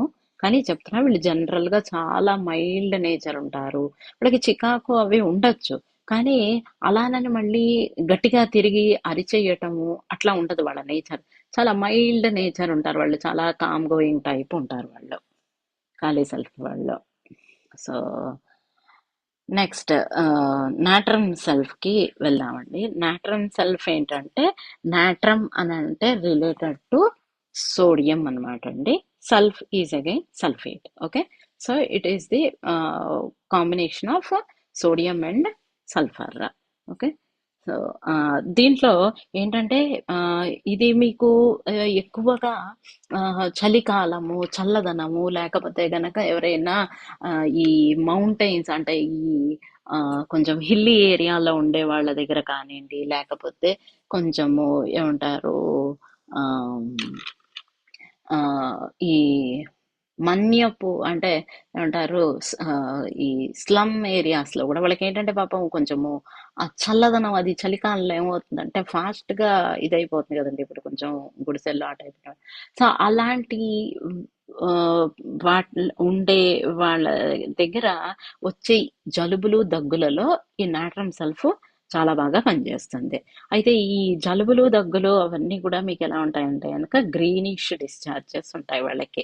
Greenish grey are greenish brown discharges ఉంటాయి అన్నమాట. టంగ్ మీద కూడా మీకు చూస్తే పూత అంటే ఇలాగా అందరికీ మ్యూకస్ అంటే ఆ ఫ్లమ్ టంగ్ మీద ఉన్నది ఆ వైట్ లాగే ఉందా అని అనిపిస్తుంది, కానీ మీరు కొంచెం చూస్తే దాన్ని జాగ్రత్తగా మీకు గ్రీనిష్ గ్రే కానీ గ్రీనిష్ బ్రౌన్ కానీ ఉంటుందన్నమాట ఆ టంగ్ మీద కోటింగ్. తర్వాత వీళ్ళకి ఏంటంటే పడుకున్నప్పుడు బాధలు ఎక్కువ అవుతాయి. తర్వాత ఎక్కువగా ఎడం వైపుకి వీళ్ళకి బాధలు ఎక్కువ ఉంటాయి అనమాట అండి. కుడివైపు కన్నా ఎడం వైపు వీళ్ళకి బాధలు ఎక్కువ ఉంటాయి. తర్వాత అదే వెట్ వెదర్, ఇప్పుడు ఈ వర్షాకాలం ఒకటి, లేకపోతే వర్షాకాలం నుంచి మెల్లగా చలికాలం వచ్చే దగ్గర, అందుకే కదా మనకి ఇప్పుడు మా ఈ హిల్లీ ఏరియాస్ లో వర్షాలు అవి ఎక్కువ ఉంటాయి కదండి. అలాంటి చోట్ల కొంతమందికి ఏంటంటే ఇళ్ళు ఆ మామూలు గ్రౌండ్ లెవెల్లో ఉంటాయి, అండ్ కిందేమో అండర్ గ్రౌండ్ బేస్మెంట్స్ అవి ఉంటాయి. సో అలాంటి బేస్మెంట్స్ లో కూడా ఏంటంటే ఆ నెమ్ము చేరుతుంది. సో అలాంటి బేస్మెంట్ లో ఉండేటువంటి వాళ్ళు కూడా ఉంటారు కొంతమంది, ఓన్లీ బేస్మెంట్ లో ఉండేవాళ్ళు. సో అలాంటి వాళ్ళకి కూడా ఇది మీకు బాగా పనిచేస్తుంది. వీళ్ళల్లో ఏంటంటే అండి కొంత సూసైడ్ నేచర్ అనేటువంటిది, కొంచెం ఇరిటబుల్ నేచర్ అలా ఉంటారు. కానీ వీళ్ళు జనరల్ గా ఏంటంటే మర్చిపోయారు సార్, వీళ్ళు ఏంటంటే మనము ఇంకా మాయిజమ్స్ గురించి అది చదువుతాము. చదివినప్పుడు వీళ్ళేంటంటే సైకోటిక్ మాయిజంలోకి వీళ్ళు వస్తారండి. తర్వాత ఇంకా మీకు ఇప్పుడు మనం మాట్లాడుకున్న ఈ వెదర్ కండిషన్సే కాకుండా కొంతమంది పడిపోయిన తర్వాత తలకి దెబ్బ తగిలిన కేసులుంటాయి చూసారా? అలాంటి వాళ్ళల్లో కూడా మనకి నాట్రమ్ సెల్ఫ్ ఇండికేట్ అవుతుంది. కాకపోతే ఇమ్మీడియట్‌గా కాదు. తర్వాత అంటే ఫస్ట్ సెట్ ఆఫ్ మెడిసిన్స్ మనము డిస్కస్ చేసాం కదా! హైపరికము, ఆర్నిక. సో, అవి కాకుండా తర్వాత వేసేటప్పుడు నాట్రమ్ సెల్ఫ్ వేస్తాం. కాకపోతే అప్పుడేంటంటే అండి, నాట్రమ్ సెల్ఫ్ 6x మీరు బిగినింగ్‌లో ఇవ్వచ్చు. కానీ తర్వాతకి ఒక్కొక్కసారి దెబ్బ తీవ్రత గనక మరీ ఎక్కువగా ఉంటే గనక అది పెంచాల్సొస్తుంది డోసేజ్. అప్పుడు మళ్ళీ 6x ఇవ్వకూడదనమాటండి. అప్పుడు ముందు మాత్రం మనము నాట్రమ్ సెల్ఫ్ 6x ఇవ్వచ్చు వీళ్ళకి. తర్వాత వీళ్ళు చాలా మైల్డ్ నేచర్ ఉంటుంది. చికాకు అవే ఉంటాయి. కానీ వాళ్ళకి ఒక్కొక్కసారి కొన్ని మూమెంట్స్‌లో ఏంటిది మన లైఫ్ ఇట్లాగా అన్న ఒక దిగులు, విచారం వచ్చినప్పుడు వాళ్ళకి ఒక్కొక్కసారి కొన్ని సందర్భాల్లో వాళ్ళకి సూసైడ్ చేసేసుకుందామా అన్న నేచర్ కూడా ఉంటుంది. తర్వాత అదే ఎగ్రవేషన్ సారీ ఈ మెలాంకలిక్‌గా వాళ్ళకి బాధ, దిగులు, విచారం ఉన్నప్పుడు వాళ్ళకి సిమ్టమ్స్ ఉన్నవన్నీ కూడా ఎక్కువైపోతాయి. తర్వాత పొద్దున పూట ఎందుకంటే ఈ వర్షాకాలంలో పొద్దున పూట కొంచెం చల్లదనం ఎక్కువ ఉంటుంది కదా! అందుకని ఆ పొద్దున పూట కూడా వీళ్ళకి ఎగ్రవేషన్ ఉంటుంది కంప్లైంట్స్‌లో. తర్వాత ముక్కులోంచి రక్తం వచ్చే కేసుల్లో కూడా ఈ నాట్రమ్ సెల్ఫ్ బాగా ఇండికేటెడ్. కాకపోతే ఏంటంటే మనకి మెయిన్‌గా ఈ జలుబులు, దగ్గులు ఇలాంటివి ఉన్నప్పుడు ఏంటంటే గొంతు బొంగురుపోయినట్టుండడము, తర్వాత ఈ ఈ ఇలాంటి ఏమంటారు వెట్ వెదర్ ఉన్నప్పుడు వాళ్ళకి ఆయాసము అది చాలా ఉంటుంది. ఆయాసం కూడా పొద్దున పూట ఎక్కువ ఉంటుంది. తర్వాత తేమ వాతావరణం ఉన్న వాళ్ళల్లో కొంచెం తొందరగా ఈ దగ్గు అది నెమ్ము చేరడం ఉంటుంది కదండి. ఆ నెమ్ము మ్యూకస్ అక్యుములేషన్ ఉన్నప్పుడు ఆయాసం కూడా ఎందుకంటే వాళ్ళకి బ్రెత్లెస్నెస్ వచ్చేసేసి ఆయాసం కూడా స్టార్ట్ అవుతుంది. తర్వాత వాళ్ళకి ఏంటంటే ఒక్కొక్కసారి ఈ ఛాతీలో ఈ ఫ్లమ్ అంతా నిండుకోవటం వల్ల మ్యూకస్ అక్యుములేట్ అవ్వడం వల్ల గాలి అందనట్టుగా తర్వాత కడుపులో అంతా ఖాళీగా ఉన్నట్టు ఉండటము అవి సిమ్టమ్స్ ఉంటాయి. తర్వాత కాఫ్ విత్ థిక్ రోపీ గ్రీనిష్ వాళ్ళకి తగ్గినప్పుడు ఆ ఫ్లమ్ స్ఫుటం బయటకు వచ్చేది ఇలాగా మీకు బాగా థిక్గా వస్తుంది. గ్రీనిష్గా ఉంటుంది. ఇలా ముద్దలు ముద్దలుగా అయినా పడవచ్చు, లేదా కొంతమందికి ఇట్లా రోపీ కూడా ఉండొచ్చు అనమాట. తర్వాత వాళ్ళకి ఛాతీలో అంతా కూడా వాళ్ళకి పచ్చి పుండులాగా ఉంటుంది, దగ్గు వచ్చి వచ్చి వచ్చి వాళ్ళకి. ఆ తర్వాత ఏమో వాళ్ళకి అదంతా సరే ఆ పచ్చిపుండులాగా ఉండడం ఒకటేను. తర్వాత ఈ దగ్గు వచ్చి ఛాతీ మజిల్స్ ఈ చెస్ట్ అంతా కూడా నొప్పి కూడా ఉంటుందండి. అదంతా ఏదో బరువుగా ఉన్నట్టు ఉండడము, నొప్పి ఉండడము ఉంటుంది. తర్వాత ఎర్లీ మార్నింగ్ అగ్రవేషన్లో కూడా మీకు నాట్రమ్ సెల్ఫ్ ఇండికేటెడ్. నాట్ అంటే మార్నింగ్ అవర్సే కాకుండా ఎర్లీ మార్నింగ్ కూడా ఇది వరుస ఉంటుంది కంప్లైంట్స్. సైకోటిక్ కదండి. తర్వాత కొంతమందికి ఇప్పుడు మనం చూస్తే కాళ్ళు ఈ ఏమంటారు లెగ్స్ అంటారు. అంటే పాదాల పైకే లేకపోతే పాదాలు కూడా కలిపి మనం అనుకోవచ్చు. ఈ వాపులు అనేవి వస్తాయి. సో ఈ వాపులు ఎందువల్ల వస్తాయంటే గనక వీనస్ బ్లడ్ లో ఉన్న ఫ్లూయిడ్ అది సరిగ్గా ఆ ఫ్లూయిడ్ వెయిన్ లో ఉండాల్సినది బయటకు వచ్చేస్తూ ఉంటుంది. అప్పుడు వాపులు అనేవి వస్తాయి.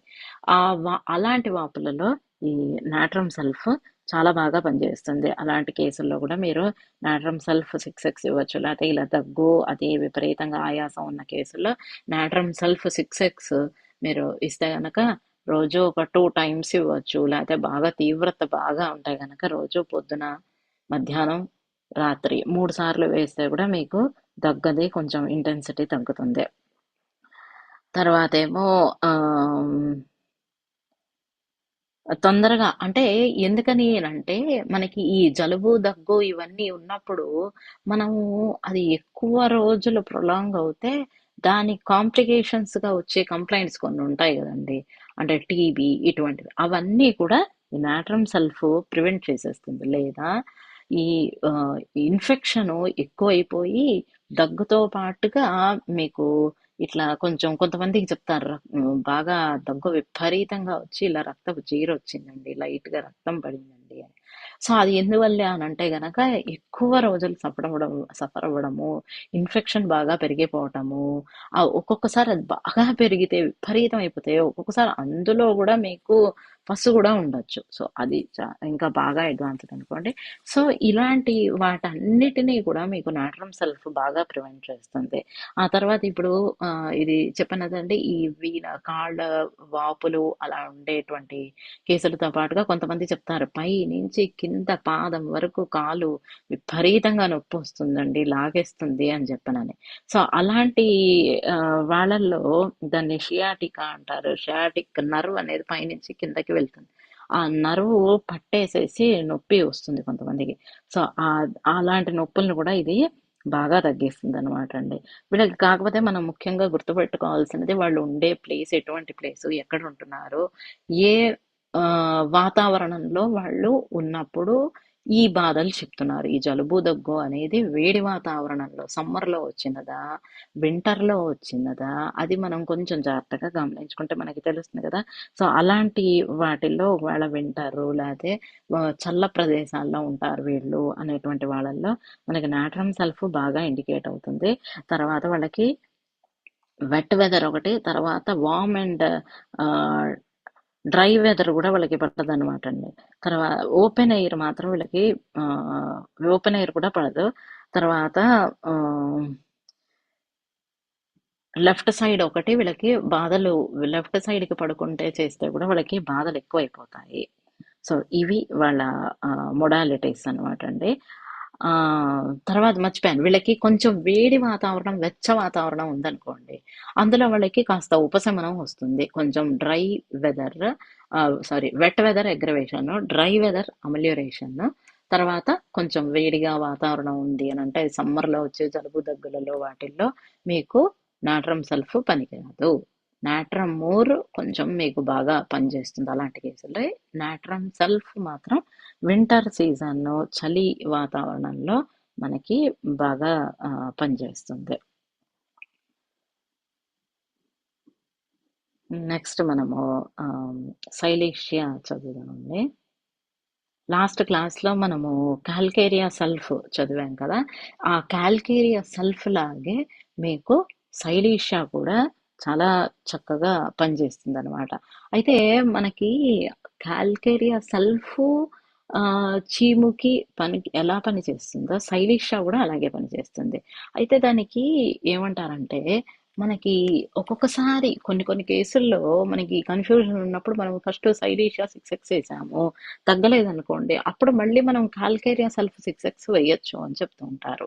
ఎందుకంటే అది ఇంకా తగ్గిస్తుంది, ఎట్లా మీకు ఎటువంటి చీము కండిషన్ అయినా అది తగ్గిస్తుంది. కాకపోతే మనం ఫస్ట్ ఈ సైలీషియా అంటే ఏంటో మనం తెలుసుకుందాం. సైలీషియా అంటే ఏంటంటే అండి, మన సిలికా మన మట్టి ఉంటుంది కదా, మట్టిలో సిలికా అనే ఎలిమెంట్ ఉంటుంది కదా, దాని నుంచి తీసి ఈ మెడిసిన్ తయారు చేశారనమాట అండి. అయితే ఈ సిలికా అనేది ఏం చేస్తుంది, ఎర్త్లో ఉన్నప్పుడు ఎర్త్లో దాన్ని బేస్ చేసుకొని మనము ఇల్లు కడుతున్నాం. సో అది ఏం చేస్తోంది, మనని బ్యాలెన్స్ చేస్తాం. అట్లాగే ఈవెన్ మొక్కలు ఉంటాయి, మొక్కలన్నీ ఇలాగా మొక్కలు ఏం చేస్తాం, మనం నాటేటప్పుడు మొక్కలు తవ్వి అందులో నాటినప్పుడు అది అందులో ఫిక్స్ అవుతుంది. అంటే ఏం చేస్తుంది ఇక్కడ సిలికా అంటే, హోల్డ్ చేస్తుంది, ఫిక్స్ చేస్తుంది ఆ ప్లాంట్ని, అలా హోల్డ్ చేసి ఉంచుతుంది. తర్వాత ఏదైనా కొంచెం గాలి వర్షము అవి ఒక రేంజ్ వరకు వచ్చినప్పుడు దాన్ని పడిపోనీయకుండా అట్లా పట్టి ఉంచుతుంది. సో ఇలాగా ఈ సైలీషియా నేచర్ వాళ్ళు ఏంటంటే అంటే ఈ బ్యాలెన్స్ ఒక పట్టి ఉంచటం, ఏమంటారు ఆ బ్యాలెన్సింగ్ నేచర్, అంటే ఒక కాన్ఫిడెన్స్ కావాలి కదా మనకు ఒకటి చేయడానికి. ఒక పని చేయాలనుకోండి, ఇంటికి ఎవరో 10 మంది వస్తున్నారు, ఒక ఏదో మనం ఏదో చేయాలనుకోండి, వీడికి తొందర పడిపోతాడు. అమ్మో ఎలాగా వాళ్ళు వస్తున్నారు, నేను చెయ్యలేనే, నేను చెందలేనే, అమ్మో ఎలాగా సరిగ్గా చేయగలనో లేదో అని వాడు ఒక వారం 10 రోజుల నుంచి తెగ కంగారు పడిపోతాడు అనమాట. అట్లా అంటే ఈ శైలేష నేచర్ అట్లా ఉంటుంది అనమాట. ఇప్పుడు పిల్లవాడు ఉంటాడు, వాడికి పరీక్షలు వస్తూ ఉంటాయి. పరీక్షలు వస్తున్నాయి అని అంటే నేను చదవలేనేమో, నేను రాయలేనేమో, నేను ఎట్లాగా, నాకు ఇదేదో చదివాను కానీ గుర్తులేదే, అంతా మర్చిపోతున్నాను, కన్ఫ్యూజింగ్ గా ఉంది అని చెప్పని ఇలా కంగారు పడిపోతాడు పిల్లవాడు కానీ, లేకపోతే చిన్నపిల్ల కానివ్వండి. దాంతో ఏమవుతుందంటే వాడికి కాసేపు కూర్చుని వాడు చదువుదామని ట్రై చేసి కాసేపు చదవగానే తలనొప్పి వచ్చేస్తుంది. సో అలాంటి తలనొప్పి వచ్చిన కేసుల్లో మీరు శైలేష 6x వేస్తే, ప్రతిరోజు శైలేష 6x వేస్తే మీకు చక్కగా ఆ స్కూల్ పిల్లల్లో వచ్చే తలనొప్పుల్ని ఇది చక్కగా తగ్గించేస్తుంది. తర్వాత వీళ్ళేంటంటే బేసిక్‌గా వీళ్ళకి చల్లదనం అనేటువంటిది వీళ్ళకి ఏ కోశాన పడదనమాట అండి. కాస్త వెచ్చదనం ఉంటే వీళ్ళకి బావుంటుంది. బాధలన్నీ గూడా ఉపశమిస్తాయి. వీళ్ళకి ఈ హెడేక్స్ కానియండి, ఏవైనా సరే హెడేక్‌గా ఉంది అనంటే పిల్లలు ఇదంతా మనం కొంచెం గట్టిగా ఇట్లా ఏదైనా కట్టి ఉంచామనుకోండి, వెచ్చగా అయిందనుకోండి, అప్పుడు పిల్లవాడికి కాస్త తలనొప్పి తగ్గిందని అంటూ ఉంటాడనమాట. అట్లాగే ఈ ఫీమేల్ ఆడవాళ్ళలో కూడా ఈ మెన్సెస్ ఒక్కోసారి కాళ్ళు చేతులు అంతా శరీరము అంతా కూడా చల్లగా అయిపోతూ ఉంటుంది వాళ్ళకి. ఆ చల్లదనం వల్ల తర్వాత ఏమో ఆ ఆ, అప్పుడు కాన్స్టిపేషన్ కూడా ఉంటుంది వాళ్ళకి. సో ఇలాంటి వాళ్ళల్లో ఆ, మనకి శైలేష్య బాగా ఇండికేట్ అవుతుంది. తర్వాత ఇంకొకటి ఏంటంటే అరికాళ్ళు, అరి పాదాల దగ్గర వాళ్ళకి చెమటలు మామూలుగా ఒళ్ళంతా కూడా ఉంటాయి. కానీ మీరు ఇప్పుడు కొంతమంది దగ్గర చూస్తూ ఉంటారు, సాక్స్‌లు కొంతమందివి విపరీతంగా స్మెల్ వస్తాయండి మా అబ్బాయివి అని చెప్తూ ఉంటారు. ఎందుకని అనంటే ఆ ఫుట్ స్వెట్ బాగా వీళ్ళది చాలా వాసన ఉంటుంది. అవి ఇవాళ వేసిన సాక్స్‌లు సాయంత్రం వచ్చి పిల్లవాడు విప్పేటప్పటికి చాలా విపరీతమైన స్మెల్ ఉంటుందన్నమాట ఈ శైలేష్య వాళ్ళవి. సో ఇలాంటి అంటే ఇట్లా ఫీమేల్స్ వాళ్ళకేంటంటే ఈ బాధలు ఉండడం వల్ల ఈ మెన్స్ట్రువల్ కంప్లైంట్స్, పెయిన్స్ అనో లేకపోతే ఫ్లోలో గానీ డిఫరెన్స్ వస్తుంది. ఖచ్చితంగా ఉంటుంది. సో అలాంటి వాళ్ళల్లో మనం శైలేష 6x వేస్తే కూడా బాగా పనిచేస్తుంది. కాకపోతే శైలేష వేసేటప్పుడు ఏంటంటే అండి, వాళ్ళ సంగతి మనం చూసుకోవాలి. వాళ్ళకి చాలా వరకు చిన్న పిల్లల్లో ఇలాంటి వాళ్ళల్లో అయితే పెద్ద ఇబ్బంది ఉండదు, వేయొచ్చు. కానీ ఎవరికైనా కొంచెం చాలా కాలం నుంచి దగ్గు, జలుబు అలాంటివి ఉన్నాయి అని అంటే మనం ఒకసారి కనుక్కోవడం మంచిది. టీబీ అలాంటివి ఏవైనా ఉన్నాయా ప్రస్తుతం కరెంట్‌గా? లేకపోతే వాళ్ళకి ఇంకేదైనా ఆపరేషన్స్ అయ్యాయా? లేకపోతే టూత్‌కి రిలేటెడ్ ఏవైనా ఆపరేషన్స్ అయ్యాయా? అవి కనుక్కొని అలాంటివేవి లేని వాళ్ళల్లో మనం చక్కగా ఇచ్చేయొచ్చు శైలేష. అలాంటివి ఏవైనా ఉన్న వాళ్ళల్లో మాత్రం శైలేష అస్సలు ఇవ్వకూడదనమాట అండి. ఎందుకంటే ఇదే మనం ఇప్పుడు మాట్లాడుకున్నాం కదా! ఏం చేస్తుంది? ఫిక్స్ చేస్తుంది. ఒకవేళ ఏదైనా ఒక ఫారెన్ పార్టికల్, లేదా ఇప్పుడు ఏదో పస్ ఉంది వాడికి, పస్ ఉన్న దగ్గర ఎందుకని ఇన్ఫెక్షన్ ఉంటుంది. మరి ఇన్ఫెక్షన్ అది బయటకి త్రో చేసేస్తుంది కదా, ఎందుకంటే అది బాడీలో హెల్దీ పర్సన్‌లో ఉండేది కాదు కదా. సో ఆ ఇన్ఫెక్షన్‌ని ఏదైతే ఫారెన్ సబ్స్టెన్స్ కింద ఫీల్ అయిందో దాన్ని బయటకి త్రో చేసేయడం శైలేష యొక్క ముఖ్య గుణం. సో అందుకని ఏం చేస్తుందంటే, ఇప్పుడు ఎవరికో స్టంట్ వేశారనుకోండి, మీరు వాడికి రోజు శైలేష 6x వేస్తే గనక అది చాలా ప్రాబ్లం అయిపోతుంది కేసు. సో అలాంటివన్నీ కూడా మనం కొంచెం జాగ్రత్తగా గమనించుకొని శైలేష ఇవ్వాలి. అయితే తర్వాత ఇంకా ఈ ఈ స్కిన్‌కి రిలేటెడ్ వాటిల్లో మీకు చీము, రసి ఉండడము, లేకపోతే కొంతమందికి కొంత నీట్‌గా లేని ప్రెమిసెస్ అనుకోండి. నేను చెప్తాను ఇప్పుడు. మా అమ్మాయి ఇదే చెప్తాను. మా అమ్మాయి 1 ½ ఇయర్ పిల్లప్పుడు మేము ఒకసారి ఒక దగ్గర హోటల్‌లో ఉండడం జరిగిందండి 15 రోజులు. పిల్లకేమైంది, స్కిన్ మీద ర్యాష్ వచ్చింది. ఆ ర్యాష్ ఫంగల్ గ్రోత్.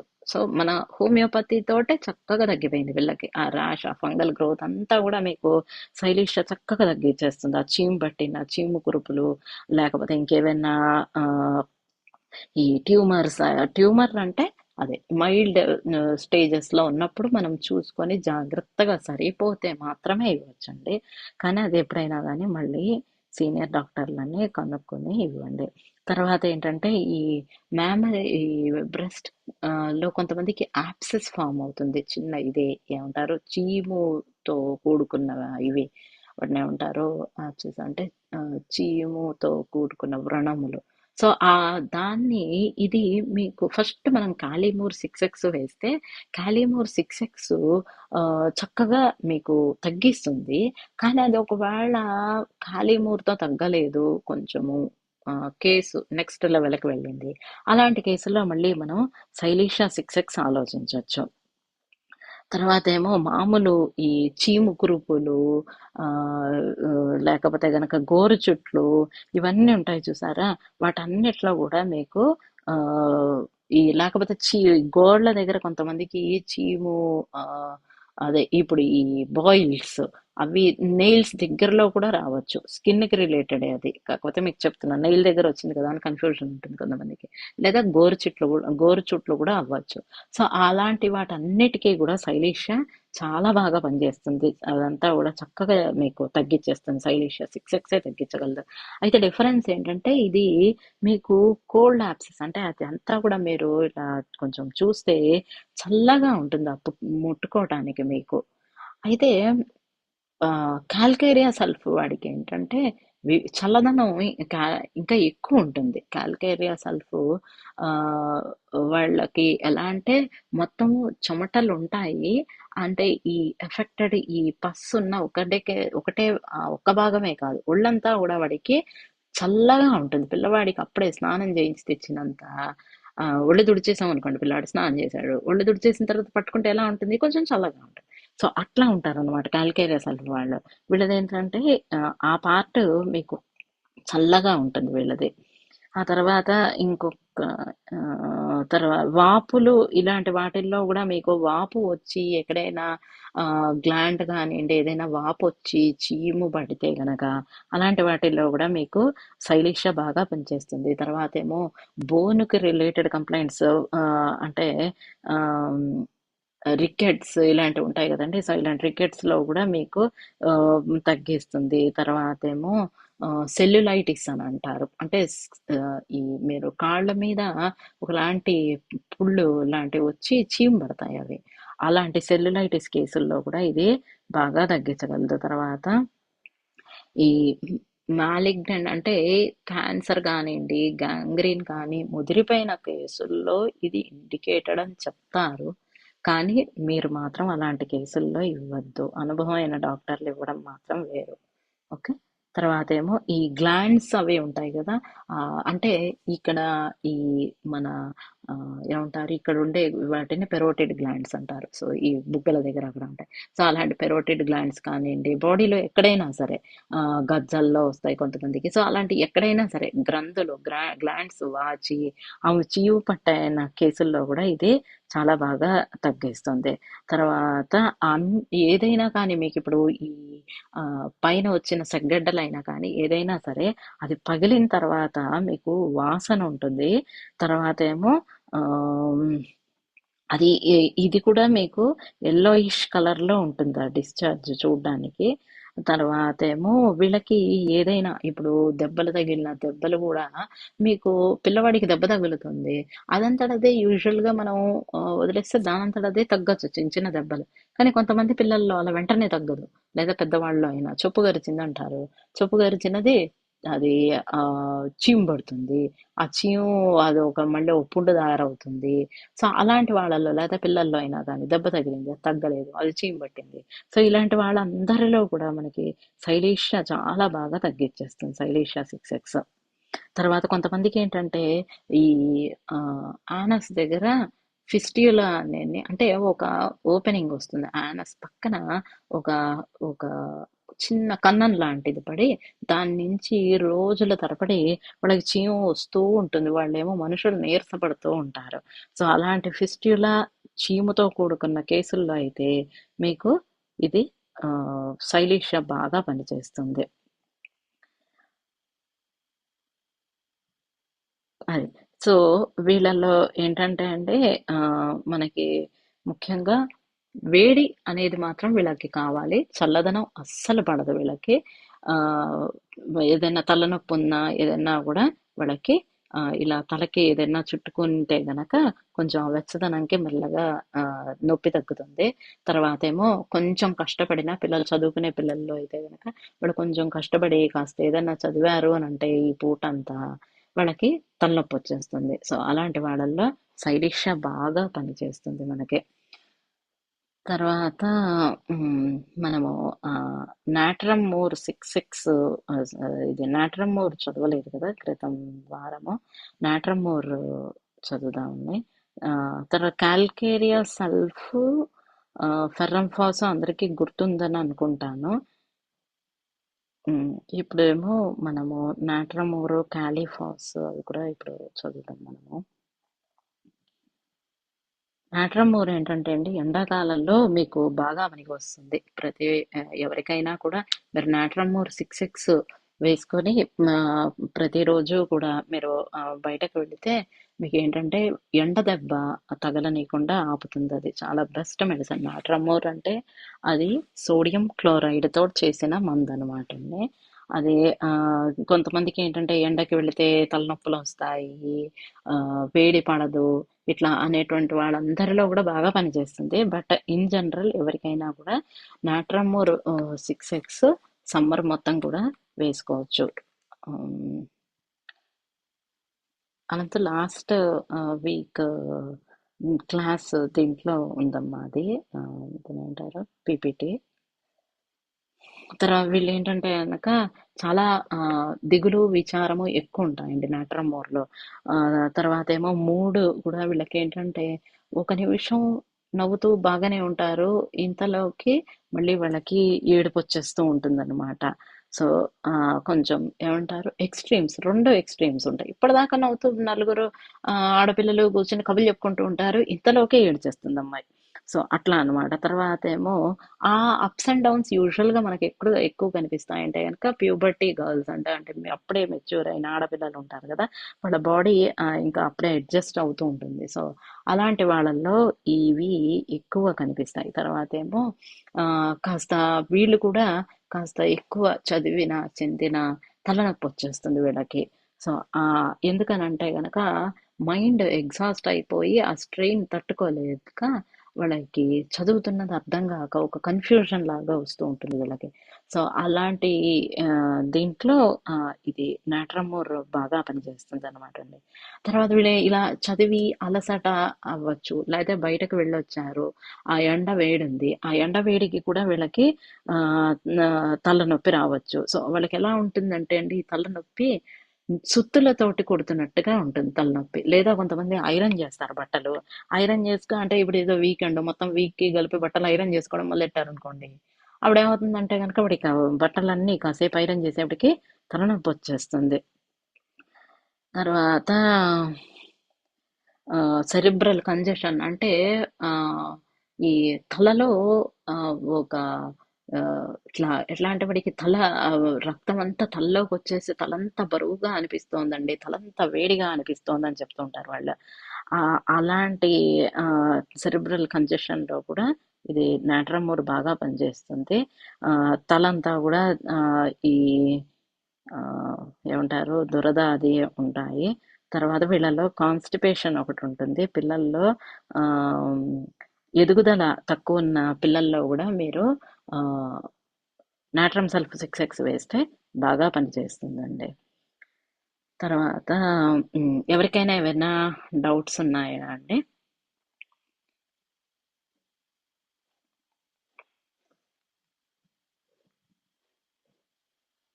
హలో, ఎవరికైనా ఏమైనా డౌట్స్ ఉంటే గనక అడగచ్చండి. తర్వాత నేను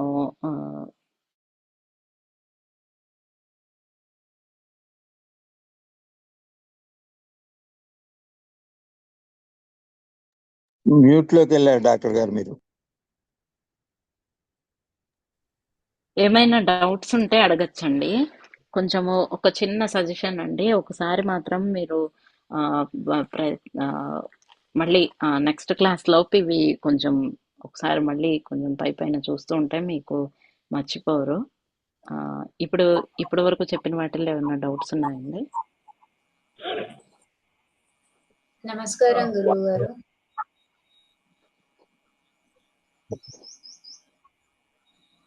నమస్కారం Right now. గురుగారు. నా డౌట్ ఏంటంటే మీరు ఇందాక చెప్పినట్టు క్యాలిసల్ఫేట్ పిల్లల్లో ఎదుగుదలకు అన్నారు కదా, ఇందాక మళ్ళీ నెక్స్ట్ ఇంతకు ముందు నాట్రియం సల్ఫేట్ అన్నారు. ఈ రెండు సేమ్ పర్పస్ కి వాడొచ్చా?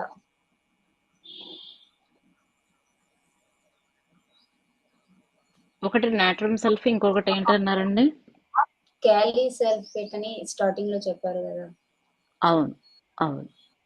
ఖాళీ సల్ఫేట్ అదే మనము ఎప్పుడైనా ఏంటంటే అండి, ఏ వాతావరణంలో వాళ్ళకి లేకపోతే గనక వాళ్ళకి వేడిదనము, లేకపోతే చల్లదనం ఏవి ఎట్లా పడుతున్నాయి, ఏది పడదు అనేది కొంచెం మనం గమనించుకోవాలి. తర్వాత వాళ్ళ నేచర్, స్వభావం గురించి కూడా ఒక 2 మాటలు చెప్తున్నానండి. అవి కొంచెం గమనించుకొని మనము ఇవ్వచ్చండి. కాకపోతే ఇప్పుడు ఎండాకాలం మాత్రం మీరు నాట్రమూర్ ఎవరికైనా ఇవ్వచ్చు, నాట్రమూర్ 6X. ఓకే, ఇప్పుడు పిల్లల్లో ఎదుగుదల అంటే ఇప్పుడు చూడ్డానికి పిల్లలు ఒక 10 years ఉన్నారు అనుకోండి, వాళ్ళు అగుపించడం మాత్రం ఒక 6 years అలాంటి టైప్ అలానేనా? అగుపించడం మాత్రం, సారీ ఒకసారి మళ్ళీ అన్నాను. ఇప్పుడు ఒక పిల్లోడికి 10 years ఉందనుకోండి గురుగారు, ఏజ్ చూడడానికి మాత్రం పిల్లోడికి 10 years అంటే ఇంత చిన్న ఉన్నాడు అంటారు కదండి. అవును, బాడీ వెయిట్ అని కానీ హైట్ అని కానీ. అవును, ఓకే, వాళ్ళకి ఇవ్వచ్చండి. కాకపోతే మనం ఇంకా నెక్స్ట్ క్లాస్ లో ఇంకా కొన్ని చదువుకోబోతున్నాం, క్యాల్కేరియా ఫాస్ అని. సో అది కూడా చెప్పాక మీకు ఇంకొంచెం క్లియర్ గా ఎవరికి నాట్రమూర్ వేయొచ్చు, ఎవరికి నాట్రమూర్ కూడా ఇంకొద్దిగా 4 పాయింట్లు ఉన్నాయి అవేను. తర్వాత కాల్కేరియా ఫాస్ మనం చదువుకుంటే ఏంటంటే ఏది వేయొచ్చు అనేది మీకు ఇంకొంచెం అవగాహన కూడా వస్తుంది. సో అంటే మీరు బేసిక్ గా ఏంటంటేనండి, మీరు మెడిసిన్స్ వేసేటప్పుడు మీ ఒక బయోకెమిక్ సాల్ట్స్ వీటికి కేవలం డిసీజ్కి సంబంధించిన సిమ్టమ్సే కాకుండా మనిషి యొక్క మొడాలిటీస్ అంటాం మనం. అంటే వాడికి వెచ్చదనం బాగుందా, చల్లదనం బాగుందా, వాడి స్వభావం ఎట్లా ఉంది, నాట్రమూర్ వాడి స్వభావం ఉందా, లేదా సిలీషియా వాడి స్వభావం ఉందా, ఇది కూడా 1-2 పాయింట్స్ చూసుకుని మీరు అది రెగ్యులర్ గా వేసుకోమని ఇవ్వచ్చు మీ వాళ్ళకి. అందు గురించి కేవలం డిసీజ్ ఒక్కటే గుర్తుపెట్టుకోవడం కాకుండా మిగిలిన విషయాలు కూడా కొంచెం మీరు కన్సిడర్ చేసుకుంటే బాగుంటుంది.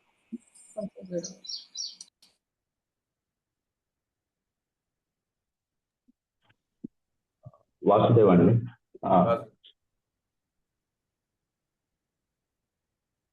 చెప్పండి సార్, ఇది B12 విటమిన్ డెఫిషియన్సీకి హోమియోపతిలో ఏం వాడతాం? ఏమండి? B12 విటమిన్ డెఫిషియన్సీ నార్మల్ గా ఇప్పుడు ఉంటుంది కదా సార్, అందరికీ ఉంటుంది. దానికి B12 deficiency sir, B12 deficiency ఉన్నప్పుడు ఏ మెడిసిన్ వాడాలి హోమియోపతి? ఓకే, జనరల్ గా B12 డెఫిషియన్సీ ఉన్నప్పుడు ఏం సిమ్టమ్స్ ఉంటున్నాయి? జనరల్ గా వచ్చి కొంచెం వీక్నెస్ ఉంటుంది, మెమొరీ లాస్ అయినట్టు ఉంటుంది, చేతగానట్టుగా ఉంటుంది, కొంచెం పంచేగానే అలసిపోయినట్టుగా ఉంటుంది, యాక్టివ్నెస్ తగ్గిపోతుంటుంది వాళ్ళలో. సో ఇలా ఈ సిమ్టమ్స్ మనకి క్యాలిఫాస్ ఇంకా చెప్పలేదు అనుకుంటా మీకు ఆ డ్రగ్ కూడా చెప్తారు. క్యాలిఫాస్ ఒకటి, మెగ్నీషియా ఫాస్ ఒకటి, ఇవి మీరు ఇస్తే కనుక B12 డెఫిషియన్సీ సెట్ అయిపోతుంది. D3 సార్, ఏమండి? విటమిన్ D3 కూడా మీకు కాల్కేరియా ఫాస్ 6X, మెగ్నీషియా ఫాస్ 6X వీటిలో మీకు అంటే మీరు ఒకటి సార్, మీరు దయచేసి హోమియోలో vitamin D3 in homeopathy calcarea phos అలా మీరు వెళ్ళిపోకండి. మాక్సిమం అలా ఉంటుంది, మీకు హెల్ప్ చేస్తుంది. కానీ బట్ 1-2 ఇండికేషన్స్ మీకు డ్రగ్కి మీకు ఎక్స్ప్లెయిన్ చేస్తున్న ఇండికేషన్స్ మీకు ఆ పేషెంట్లో ఉండాలి. సో మీరు ఇండికేషన్స్ పరంగా మీరు B12 డెఫిషియన్సీ అని మీ దగ్గరికి ఎవరైనా వస్తే నీ సిమ్టమ్స్ ఏంటని అడగండి మీరు ఫస్ట్, మీకు ఈజీగా ఉంటుంది. మీరు నాకేం లేదు సార్, కాళ్ళు బాగా లాగేస్తున్నాయి, చేతులు లాగేస్తున్నాయి, నీరసంగా ఉంటుంది, ఓకే థ్యాంక్ యూ. అప్పుడు మీరు దానికి సరిపోయేటువంటి బయోకెమిక్ సాల్ట్ ఏది ఉంది మన దగ్గర అనేది చూడండి. యూజువల్లీ క్యాలిఫాస్, మెగ్నీషియా ఫాస్ ఇవి సరిపోతాయి.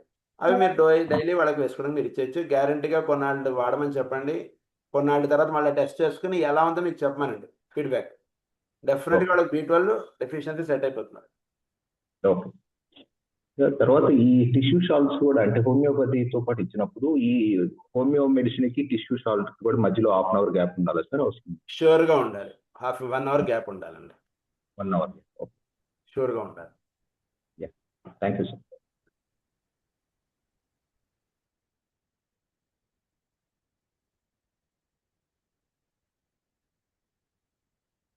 ఇంకా ఎవరికైనా సందేహాలు ఉన్నాయండి? ఈ డాక్టర్ గారు ఈ టిష్యూ సాల్ట్ వేసుకునేటప్పుడు ఆహారానికి ముందు వేసుకోవచ్చా, ఆహారం తిన్న తర్వాత కొంచెం half an hour 15 minutes gap ఇచ్చి వేసుకుంటే బెస్ట్ గా? గ్యాప్ ఇవ్వండి sir. Minimum 1/2 hour gap minimum. భోజనం చేసిన తర్వాత వేసుకోవచ్చు, లేదా పరగడపును కూడా వేసుకోవచ్చు. ఓకేనా, థ్యాంక్ యూ.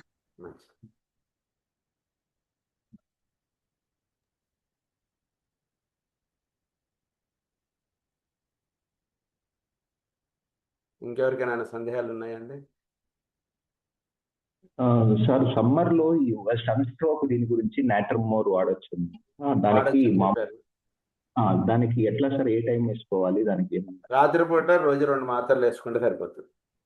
ఓకే. ఒక్కొక్కసారి మరి ఎండలో మీరు బయటకు వెళ్తున్నారు అది ఉన్నప్పుడు మాత్రం మీరు వీలైతే 1 గంట 2 గంటల ముందు మీరు వేసేసుకుని మీరు వెళ్తే మీకు ఎండ దెబ్బ ఇంకా తగలదు. బెస్ట్ ఏంటంటే డైలీ నైట్ టైం మీరు 2 మాత్రలు వేసేసుకుంటే మీకు హాయిగా ఉంటుంది.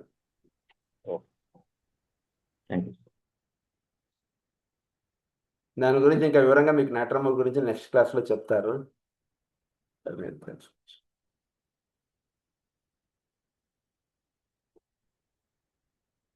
సో అందరికీ ఏమి సందేహాలు లేవనుకుంటున్నాను. అందరికీ పాఠం చక్కగా అర్థమైందని అనుకుంటున్నాము. ఓకే, మీకు ఏం సందేహం ఉన్నా క్లాస్ మీకే చెప్తున్నారని భావించండి. సో ఏం సందేహం ఉన్నా మీరు దయచేసి అడిగేసేయండి. ఓకే, సో ఇతడితో మన క్లాస్ పరిసమాప్తం అవుతుంది.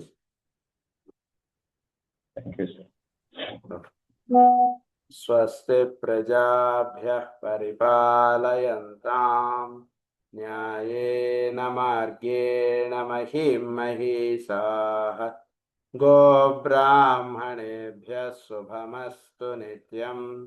లోకాః సమస్తాః సుఖినో భవంతు. లోకాః సమస్తాః సుఖినో భవంతు.